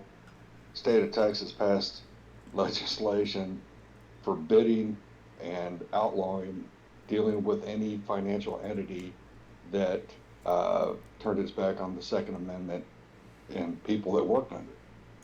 So they lost out on all municipal bonds, and it's about a $59 million hit on them. The year prior to that, they had like a $4 or $5 billion municipal bond set up. So Shit. they're getting woken up. Wow. Plus all their derivatives that they have an issue with. You know what I mean? Yeah, they're getting fucking hammered. Not looking good. It's gonna bite them hard. Mhm. Cameron says, "Did you see the Russell Brand view on political stock market corruption?" Yeah, brother, I did see it. I thought That it was was awesome. very. It That was. awesome. It was. He's a great. I love Russell Brand, man, and I think that he's one of those guys that people think he's stupid because he's an actor. The guy's a fucking genius. The guy's a fucking very smart individual, and he makes some great points. And Yeah. he's a very down to earth millionaire, which is pretty incredible. They're hard to find. Evergrande opened the third case of defaults, extinguishing the dream of creditors and investors. Their financial situation continues to deteriorate when the third payment default. The source provided the same information that this was caused by buyer withdrawing from the purchase of assets in Hong Kong. Yeah, that's pretty bad. A company located in China almost reached an agreement to buy the building. This was going to be a $1.9 billion deal. Basically, they bought this harbor building. It's 1.6 billion American, 1.9 billion American dollars. Yeah, they bought it for 1.6 billion. It looks like.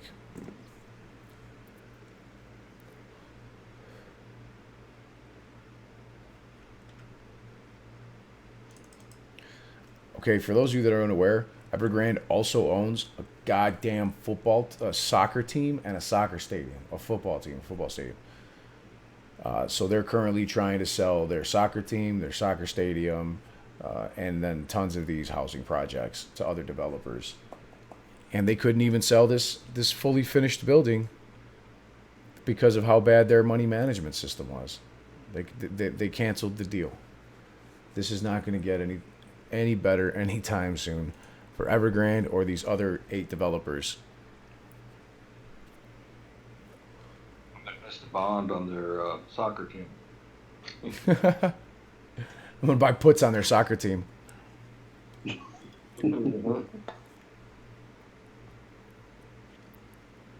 So sources say that the CEO of Evergrande is right now, as of October 15th, get this out of here, is talking to banks and creditors in Hong Kong. They're looking to restructure to prevent default on $300 billion in debts. They've got this loan. October 15th, it's Friday.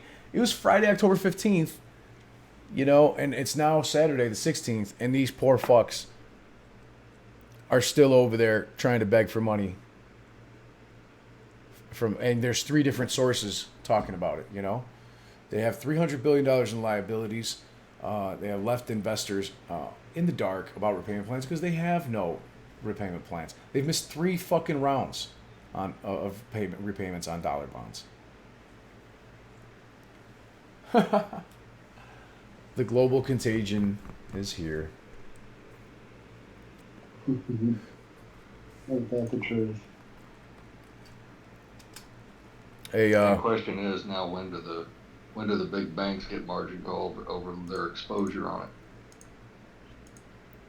Well, I would imagine it's going to start spilling over relatively quick as soon as those motherfuckers default. Liquidity is going to be Monday. Yeah, Monday's the first one due, so I'd say about Wednesday or Thursday, maybe. Possibly. It's typically 2 to 5 business days. Oh, baby, where's Kenny G? Oh, Kenny G's flying. Let's take a look. Oh, no, that's from September when he was in London, pegging Jim Cramer, allegedly. You got me all excited, man. It's like, fuck. Oh, let's see. Let's see what this bastard's been up to. Oh, October 14th. Really? Let's see. October 13th, he was maybe doing cocaine down in Miami or at his beach house with some escorts because his wife he's still divorced him selling because hot he's a dogs in piece of Milan? shit. Yeah, he also went to Aspen this past week, I think. Yeah, let's see. October 13th, Oh, October 14th, he took off from Miami. Wait a minute, what the Aspen, fuck? South Carolina. Oh, yeah. What's wrong? And then traveled back to New York on the 14th. Why does this piece of shit always go into Teterboro? They got an office in New York. That Teterboro Airport's like 30 minutes from their office. Yeah, he's selling Gotcha. hot dogs by the fucking Yankee Stadium. Let's see. October 15th, man, they took You're off fast and almost hard. Oh, shit, he went overseas. He took another load of fucking artwork overseas or some shit. Let's see where he went, boys. Hold on. I gotta play the music When for was this. this? Yesterday? October 15th, baby. Kenny G, Okay. coming to you live from in the sky.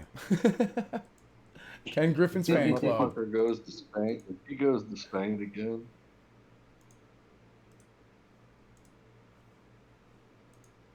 I hope he goes to. Oh, to Spain? Oh, that would be fucking hunting great. lodge. I wouldn't be If you went to surprised. that hunting lodge, you know he's storing shit there. Absolutely. That's There's some crazy shit going on over there. It might be in that warehouse they built too. Oh, yeah. This is the brand new warehouse with no address. The only address belongs to the airport. Literally, it's like what do we say? It's like 600 yards off the airstrip. Yes, it's extremely close. Oh, and then he's in London. Yeah, he went to he's in London right now. That's London. really- He went back for Jim They have a Cramer. London office. Yeah, so they have a London office, and he's got a huge home in London too. Mm-hmm. How convenient, huh? Oh, That little jet's very. been zipping around the fucking Europe as well. I think he's either leasing it out or his wife took it from him in the divorce. How much money does his wife get for using a plane every month? What did you say it was? 300. Let me think about this. 300,000 a month for Wow. plane use. His wife gets $300,000 a month to use an airplane. I think that's what it was. Or was it 3 million? No, it was 300,000 a month. Yeah, for plane utilization. So she's basically jet setting everywhere too. Oh yeah, yeah. Jesus. Oh, she just absolutely hates him. He threw a bedpost at her. That's all we hear. He threw a fucking bedpost at his wife, Ken Griffin, according to That's divorce. I saw what he looked like. How he aged like in 8 months. I'm surprised he can pick a bedpost up. That's a good point, man. He looks fucking terrible. He looks fucking terrible. That's an ugly motherfucker. Too. He's got to sneak up on a glass of water. That's pretty fucking bad. Oh yeah, where you going, Kenny? He is. Where you going, Kenny? We got your ass. Where the fuck you going? Look at Kenny right there. Look at old Kenny G. Better be going Kenny to G, jail. Oh fucking hell. That's great. Back in myself.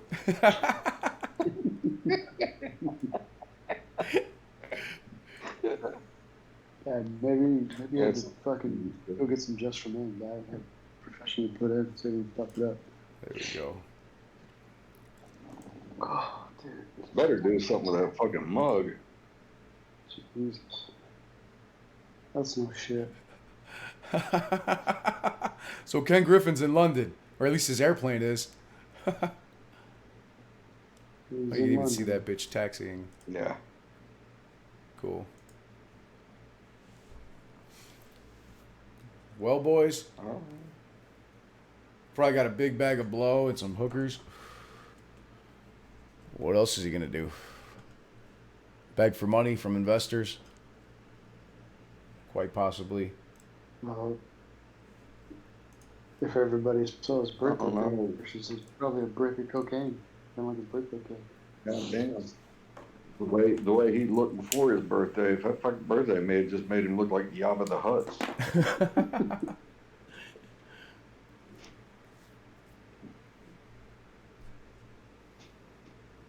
See, Come Farzam on. says he was on base in the PX and the shells were very light. The military supply chain issues are a huge problem as well. Wow. Bro, is he getting ready Please to bank take off Pete again? Ahmad. Sure. Thank you, Pam and Pete. I appreciate you both. Let me try to do that. No, dude, I'm He's pretty not. sure he's fucking parked. There's some buildings right there. Looks like maybe some small hangars, or maybe a bunch of tarmacs. See that light colored gray? Yeah. Yeah. Oh yeah, it is inside of a hangar, isn't it? Yeah. That right there. Yeah. 2, 3, 4, 5, 6, 7, 8. Yeah, his pilots wanted to stop and do some blow too. Guy, that picture of you with the with you in the window of KDG and his airplane, it's fucking priceless. I love that shit. Dude, yeah. Man, I can't remember exactly who made it right now. I feel bad. I can't remember. Give him a shout out, but did a good job. What is that Kenny got in front of him? Is it Kenny got a big plate of Coke? Is that what it is? No, Or mayonnaise. It's mayonnaise. It's a plate of mayonnaise. is it mayonnaise? I bet that motherfucker mixes the Coke with the mayonnaise. Yeah, Just eats Pete. it out of a bowl. I think I'm shadow banned.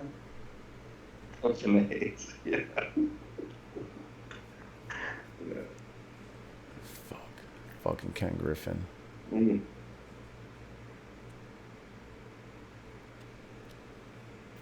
Jesus. If I looked like that, I'd have to swing myself from a fucking chandelier.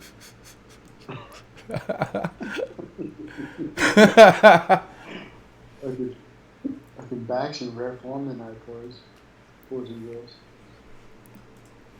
The real Kenny G supports the movement. To look at it. Huh? What? It's like watching a fucking train wreck. You can't fucking look away from it, but it's horrible.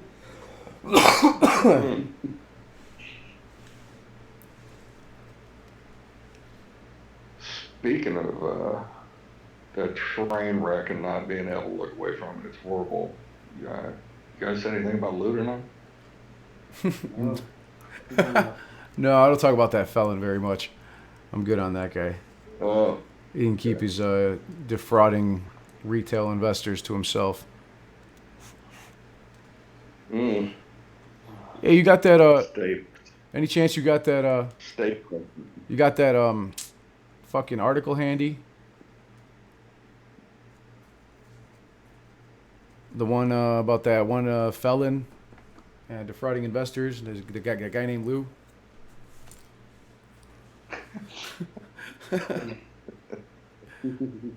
I know you got it somewhere there, Silverback. You sent it to me. Oh, I don't have it. Yeah, you do. I threw it the fuck out. That's what I thought. Yeah. Yeah, so I figured you don't want that taking up space on your phone. I didn't think so. I kept fucking playing Snoop Dogg behind it. I'm a criminal and them now. Hey, Pete, thanks a lot, brother. Appreciate you, Pam, you too.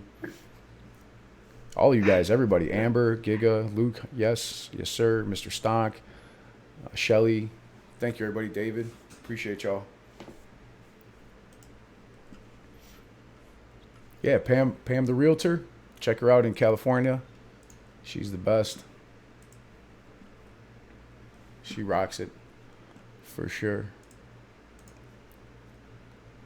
Where's that other DD at? Look at my girl Naruto over here coming through. You're a good friend, Naruto.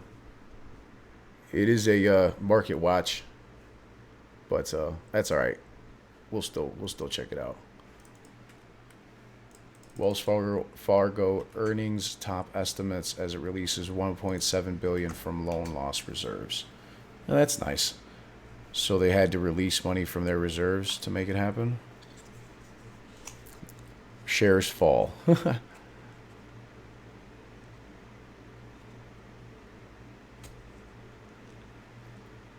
I like the sound of this article. What is Wells Fargo beats estimate? Shares fall after loans decline. Yeah, it sounds about right. They're not loaning out fucking money because they need the liquidity on hand. The bank reported net income rose to $5.1 billion. Now, here's one thing I want to explain to a lot of people. Silverback brought up a great point earlier today, actually, about the whole situation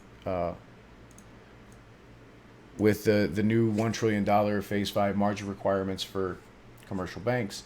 There are now 34 banks that have to have $1 trillion at all times, and a lot of other banks have significantly increased minimum margin requirements. This means that they can't lend out as much money. This means that they don't have as much liquidity for the stock market to short stocks. This is a good news for a lot of people. All right, I will say that much. It's good news for a lot of people. All right. The bank reported net income rose to $5.1 billion, padded by a $1.7 billion reserve release, according to a statement. And still, the firm took a $250 million charge related to its latest regulatory order. $250 million charge. Does that mean what I think it means, guys? Did they have to pay that money due to a regulatory order? That's what it sounds like. Sounds like that's money that they had to pay.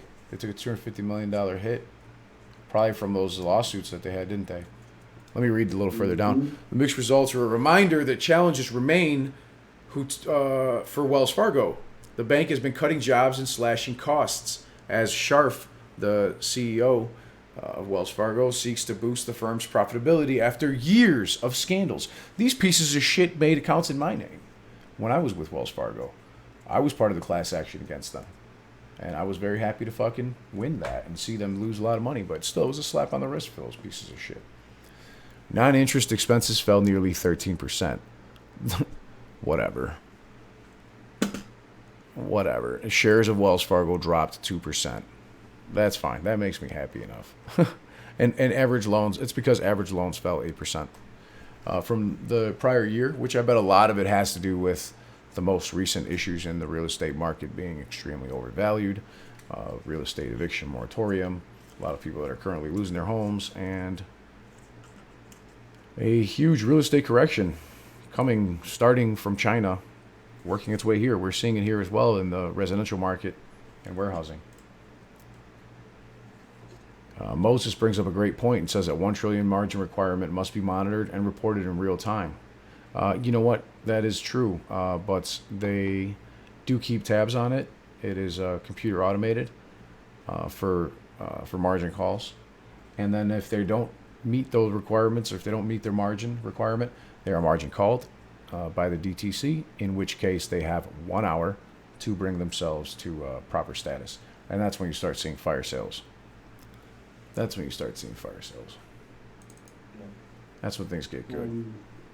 Yeah, and for those of you guys that don't really understand what the BlackRock situation, with those guys running around and buying up all of the real estate, what they're doing is they're actually buying that real estate for pennies on the dollar. I think it's like 1.15% or something like 1.14%. And then they're turning around and I believe basically feeding percentages of it back to the federal government. If I remember correctly, I think it's like 3% or something like that.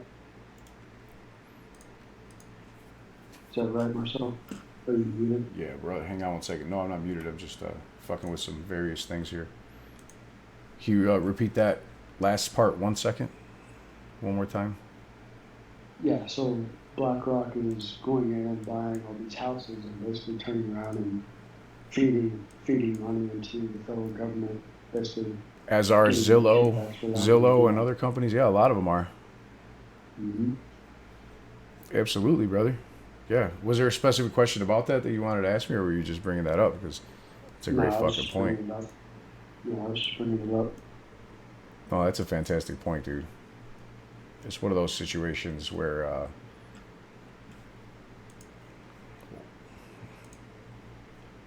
BlackRock and Zillow are and the American government are doing making 100-year investments.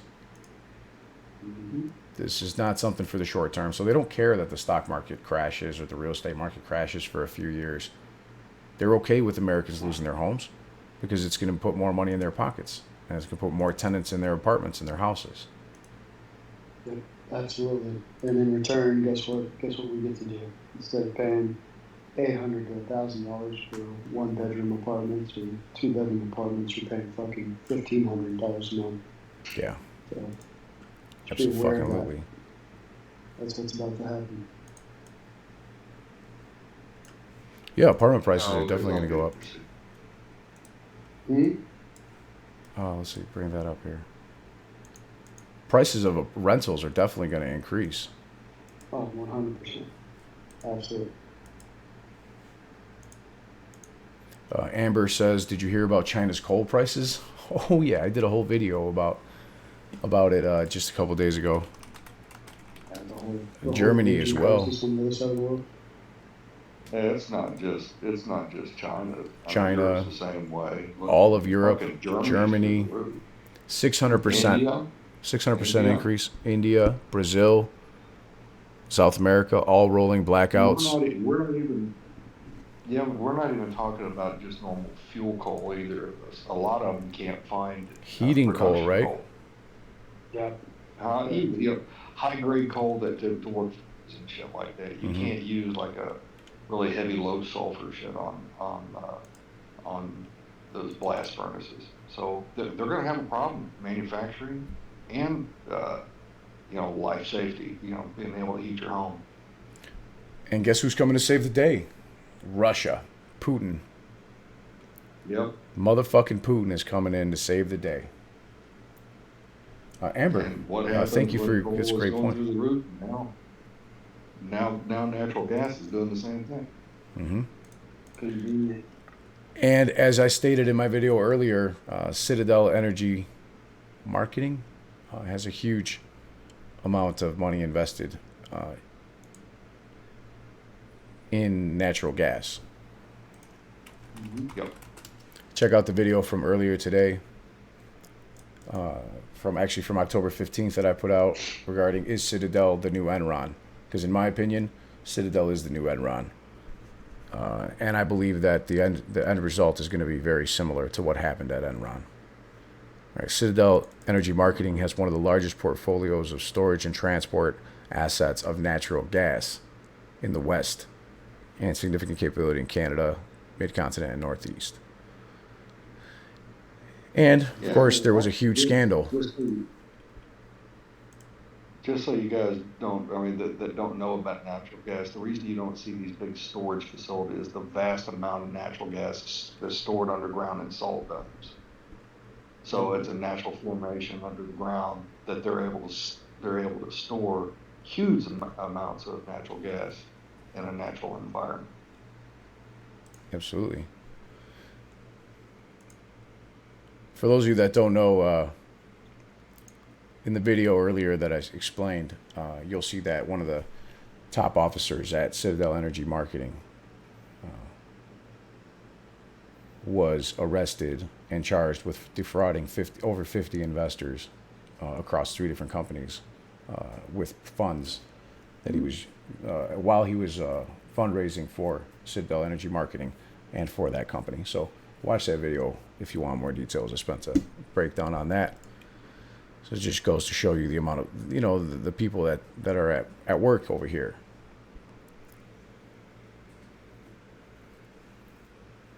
Francisco put this out here for me. I think he pieced out. He got too drunk or something. Or he called some girls over or some shit. So the term securities affected financial instruments. I think this is in relation to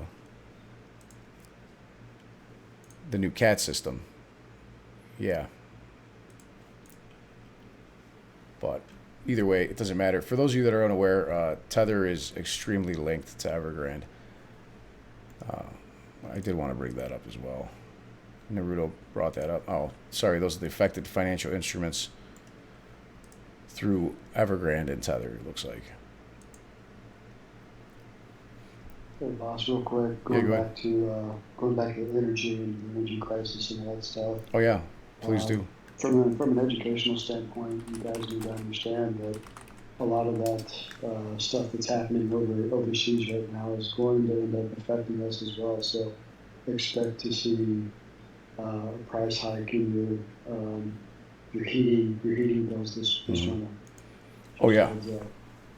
For those of you that haven't seen the articles already, I'm already seeing that article. They know that our heating will probably be up around 45%, 50% for the heating costs here in the United States.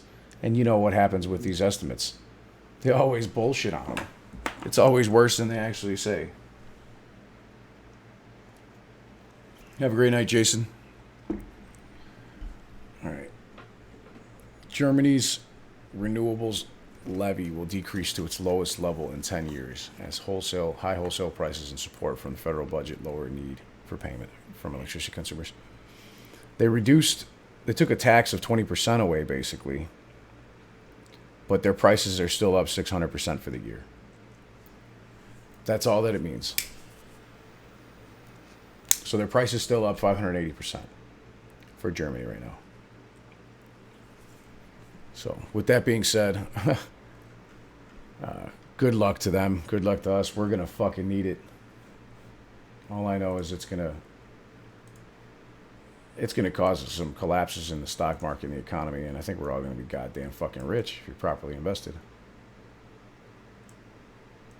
Until then, I got 3 cords of wood, so. So you can warm them up, heat your house with those cords of wood. Plus, our house actually has an underground storage for propane, so I've got like a 400-gallon propane tank out in the back. Actually, I think it's 500. It's a good way to stay prepared. Yeah, man. Get out of here with these ads. Oh, thank you, Naruto. The derivatives discussed earlier were not related to Evergrande bonds that would potentially hurt Tether's position. They're related to a new executive order restricting U.S. persons from trading in publicly traded securities and derivatives of certain communist Chinese military companies. Effective January 11th, 2021. So this is good old Trumpo here. Trying to keep Americans out of fucking China. I mean, I don't know if it's a good thing or a bad thing, but fuck. I wouldn't want to put my money in communist Chinese military companies.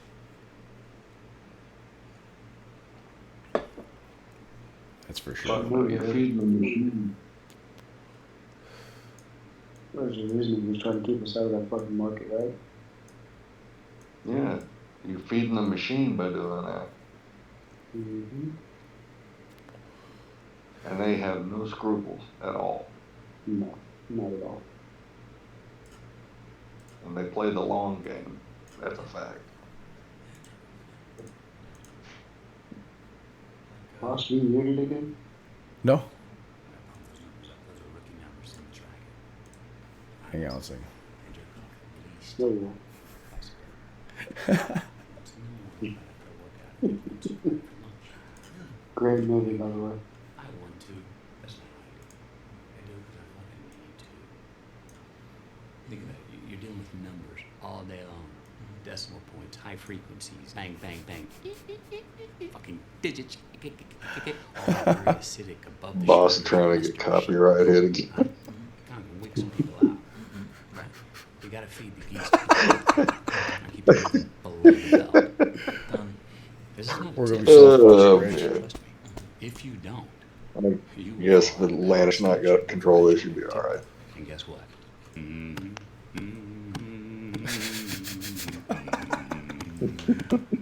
on.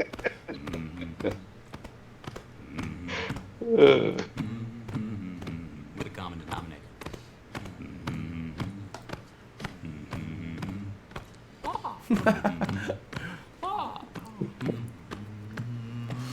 Keep it up on me. CEO. Out of money. Yeah, I'm not biased in either Parade comes to town. political way. I just happen to mention the presidents because they're a part of one-way street. the stock market and Whichever way politics I and the go. economy. Lane Cornell, thank you, brother.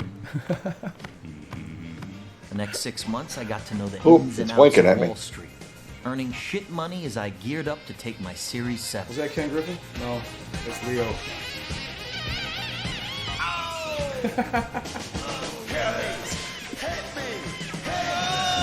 Oh shit.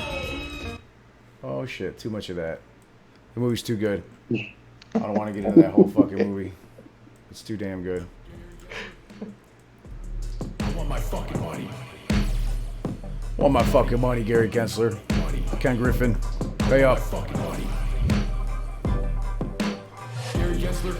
Insight on properly invested? In my opinion, something that runs inverse to the market, but I'm not a financial advisor. And for me, that's AMC and GameStop. To each his own. Gary Gensler. To each his own. My fucking money. Like I said. For For me, it's AMC and GameStop, and that's it. Hey, boss, did you see the little sign from the PP discussion? GME Fidelity admitted they're having trouble finding the shares. Where's it at? Well, did you not see what the hell TD Ameritrade? Somebody posted today. I don't know if there's any validity to it, if $1,500, anybody- yeah. Yeah, that Oh, 1,500, right? Mm-hmm. That's crazy. Yeah, If they're that's basically true, yeah, they're basically trying to pay them to keep them from going over. I saw that. yeah. Ruh-roh. Glad I moved my shit out of there. For sure. Yep.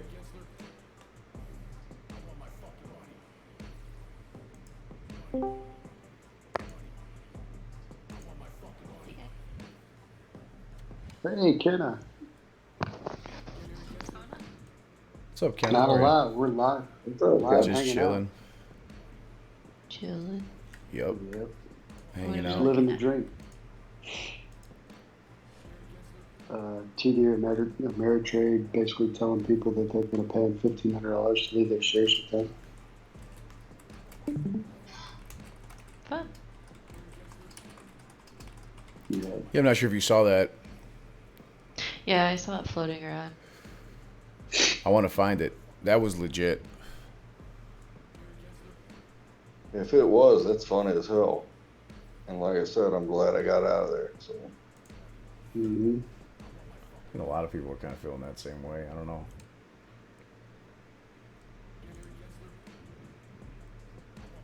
Turn that shit down. I know it was on Twitter. Somewhere on there. yeah, I saw today that I was reading something that Fidelity actually has on top of their normal insurance. They've got 2 more supplemental policies that kick in for the same amount. So that made me feel a little better.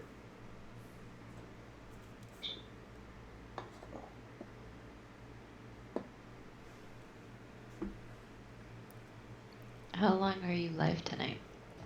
I don't know. I'll be getting off in a little bit here. We've been live almost 2 hours.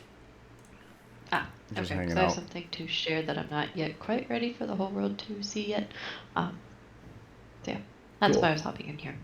Okay. That's Oh no, I know what it is. No, you don't. You have no idea. No, No. damn it. Guy, it is not the bubble.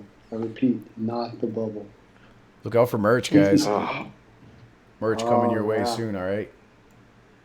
what's that? I said merch is coming your way soon. I'm not a huge fan of like Oh. super chats. As much as I appreciate you guys, I'd rather you receive something if you're going to be paying some money.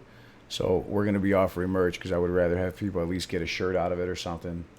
Should they decide to donate Make sure and help you to the sew up channel. make you sew up a blunt inside of my shirt.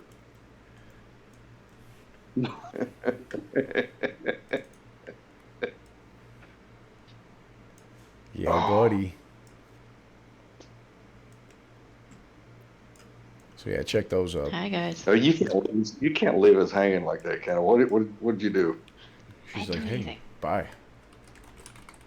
No. I did. Did you finish the wonder, did mind you guys- melt? Sorry, I didn't mean to cut you off. Go ahead.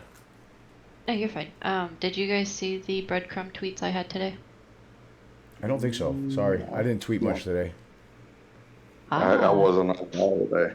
I think that's a good way to wrap up tonight. If you wanted to show some Ken Griffin donations to the politicians and super PACs and all kinds of shit. I did see that. I'm sorry, I did see that. Yeah, I did see that too. Those are yeah. I was like, holy shit, pretty astronomical numbers too.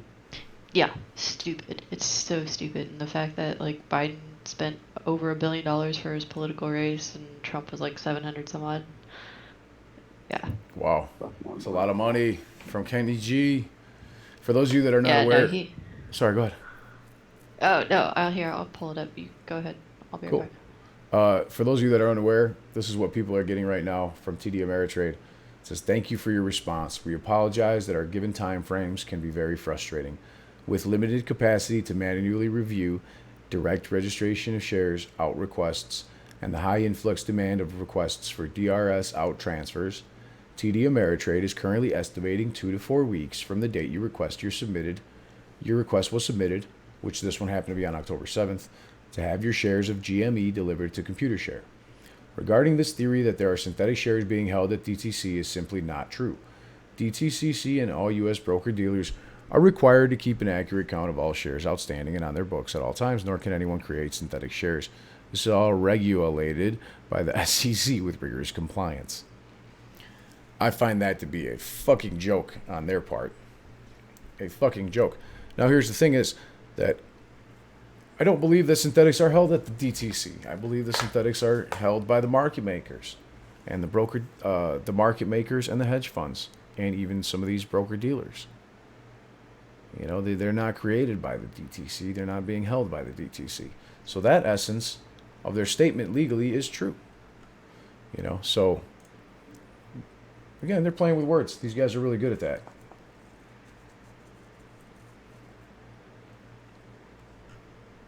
Yeah, This, that's all they do. we That's found all it. Here it is.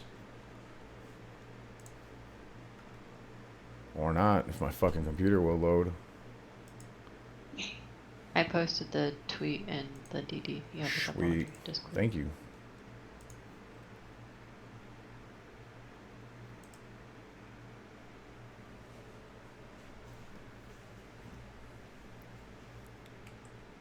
All right. This shit, really? You're gonna give me this problem?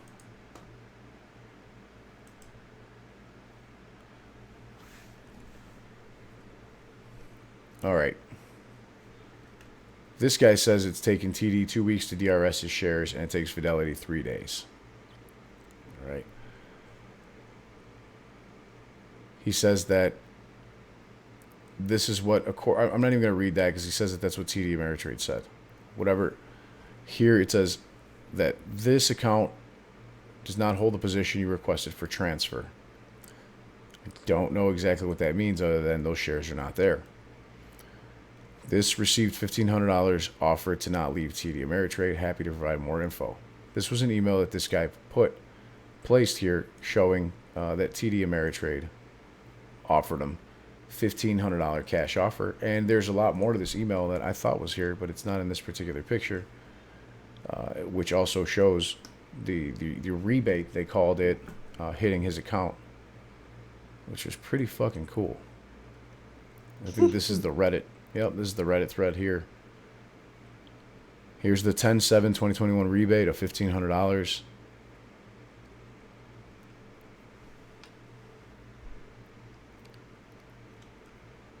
And let me see. Some people are saying this appears to be a retention offer that TD is offering. What a convenient time for them to be offering it, though.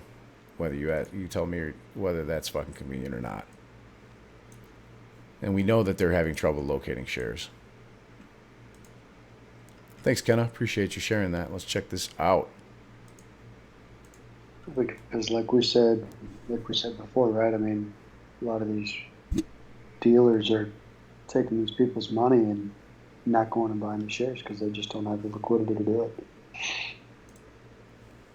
Correct? Absolutely. Absolutely right. Why did everything else close out? That sucks. So what they're essentially doing is waiting for the shares to go back down to $1 before they buy them. Or if they end up going up, they're just going to completely lose their ass because they're going to have to buy them at a higher price than what we bought them for.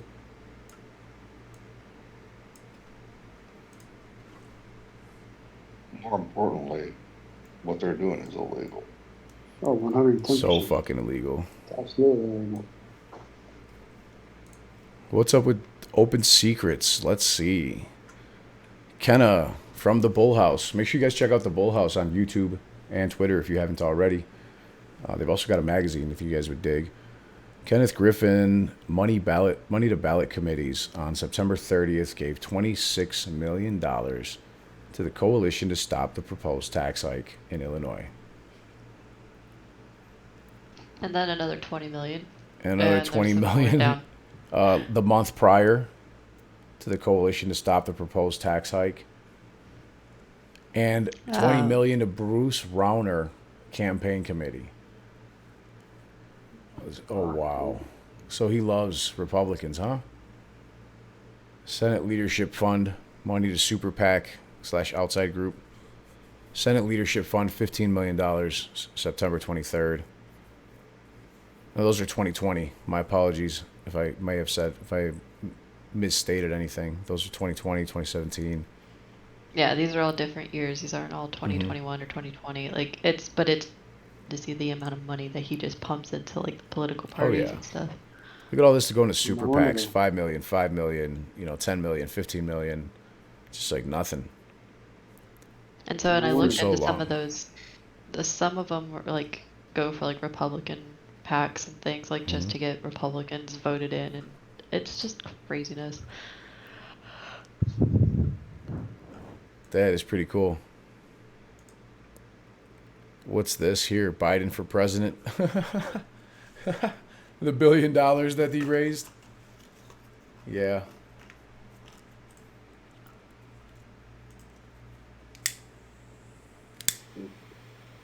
And Trump had 750 million almost. Looks like the Democrats outspent the Republicans this election. Say what you will. Well, and what was really interesting, so because I think I put the links with those, didn't I? Yeah, I put the links in. And so if you click the links, like you can actually see, like Trump actually has his like very much like itemized, and it's all like you can look into whatever he spent his money on. Sorry. And Biden, like I actually had to like dig into Biden's, like because it said like media and analytics or something like that. I had to go search through the actual files and figure out what they were. 100 billion for stomach. So yeah, and so I see Michael Johnson talking about politics. So the reason I'm bringing this up, I'm trying to figure out which hedge funds and big CEOs and big money is paying into the political field, and like why we're not seeing change, right? Like that's a big reason why I'm doing this. Mm-hmm. Makes sense.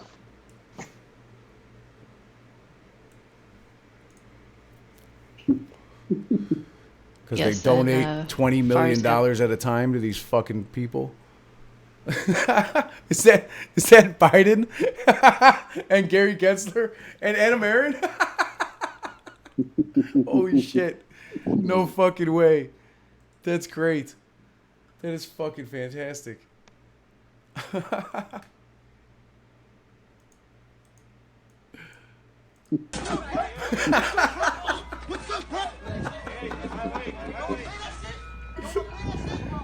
That was Vlad.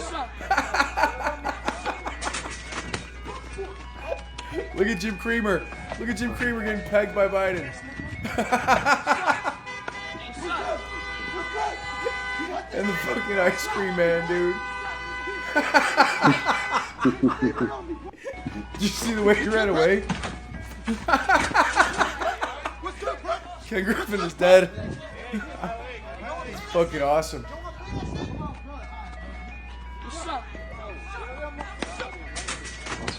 I could watch this all day.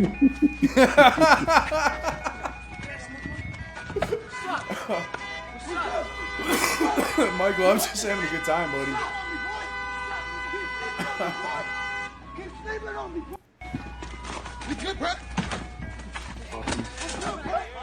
I'm just having a good time. It's like the Citadel building being emptied out in the middle of the night when they're shredding their computers and documents.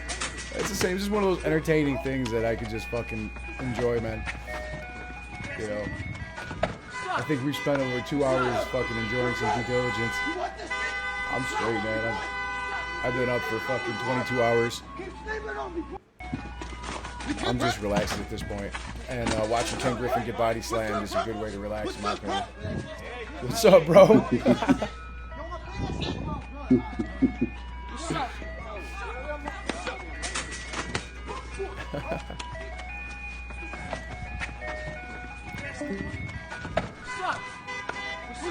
Oh yeah, but I did want to drop my boy Jesse a line.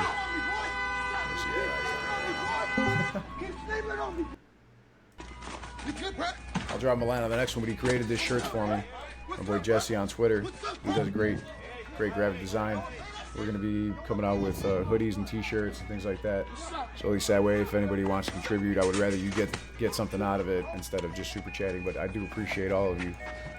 Thank you very much, everybody, for your support. We've had a great time here with Kenna from the Bull House, Elmo, Naruto 015, and Silverback 64. So we're going to be fucking rich. That's all I know. This is not financial advice, and I'm not a financial advisor. Best of fucking luck to you guys.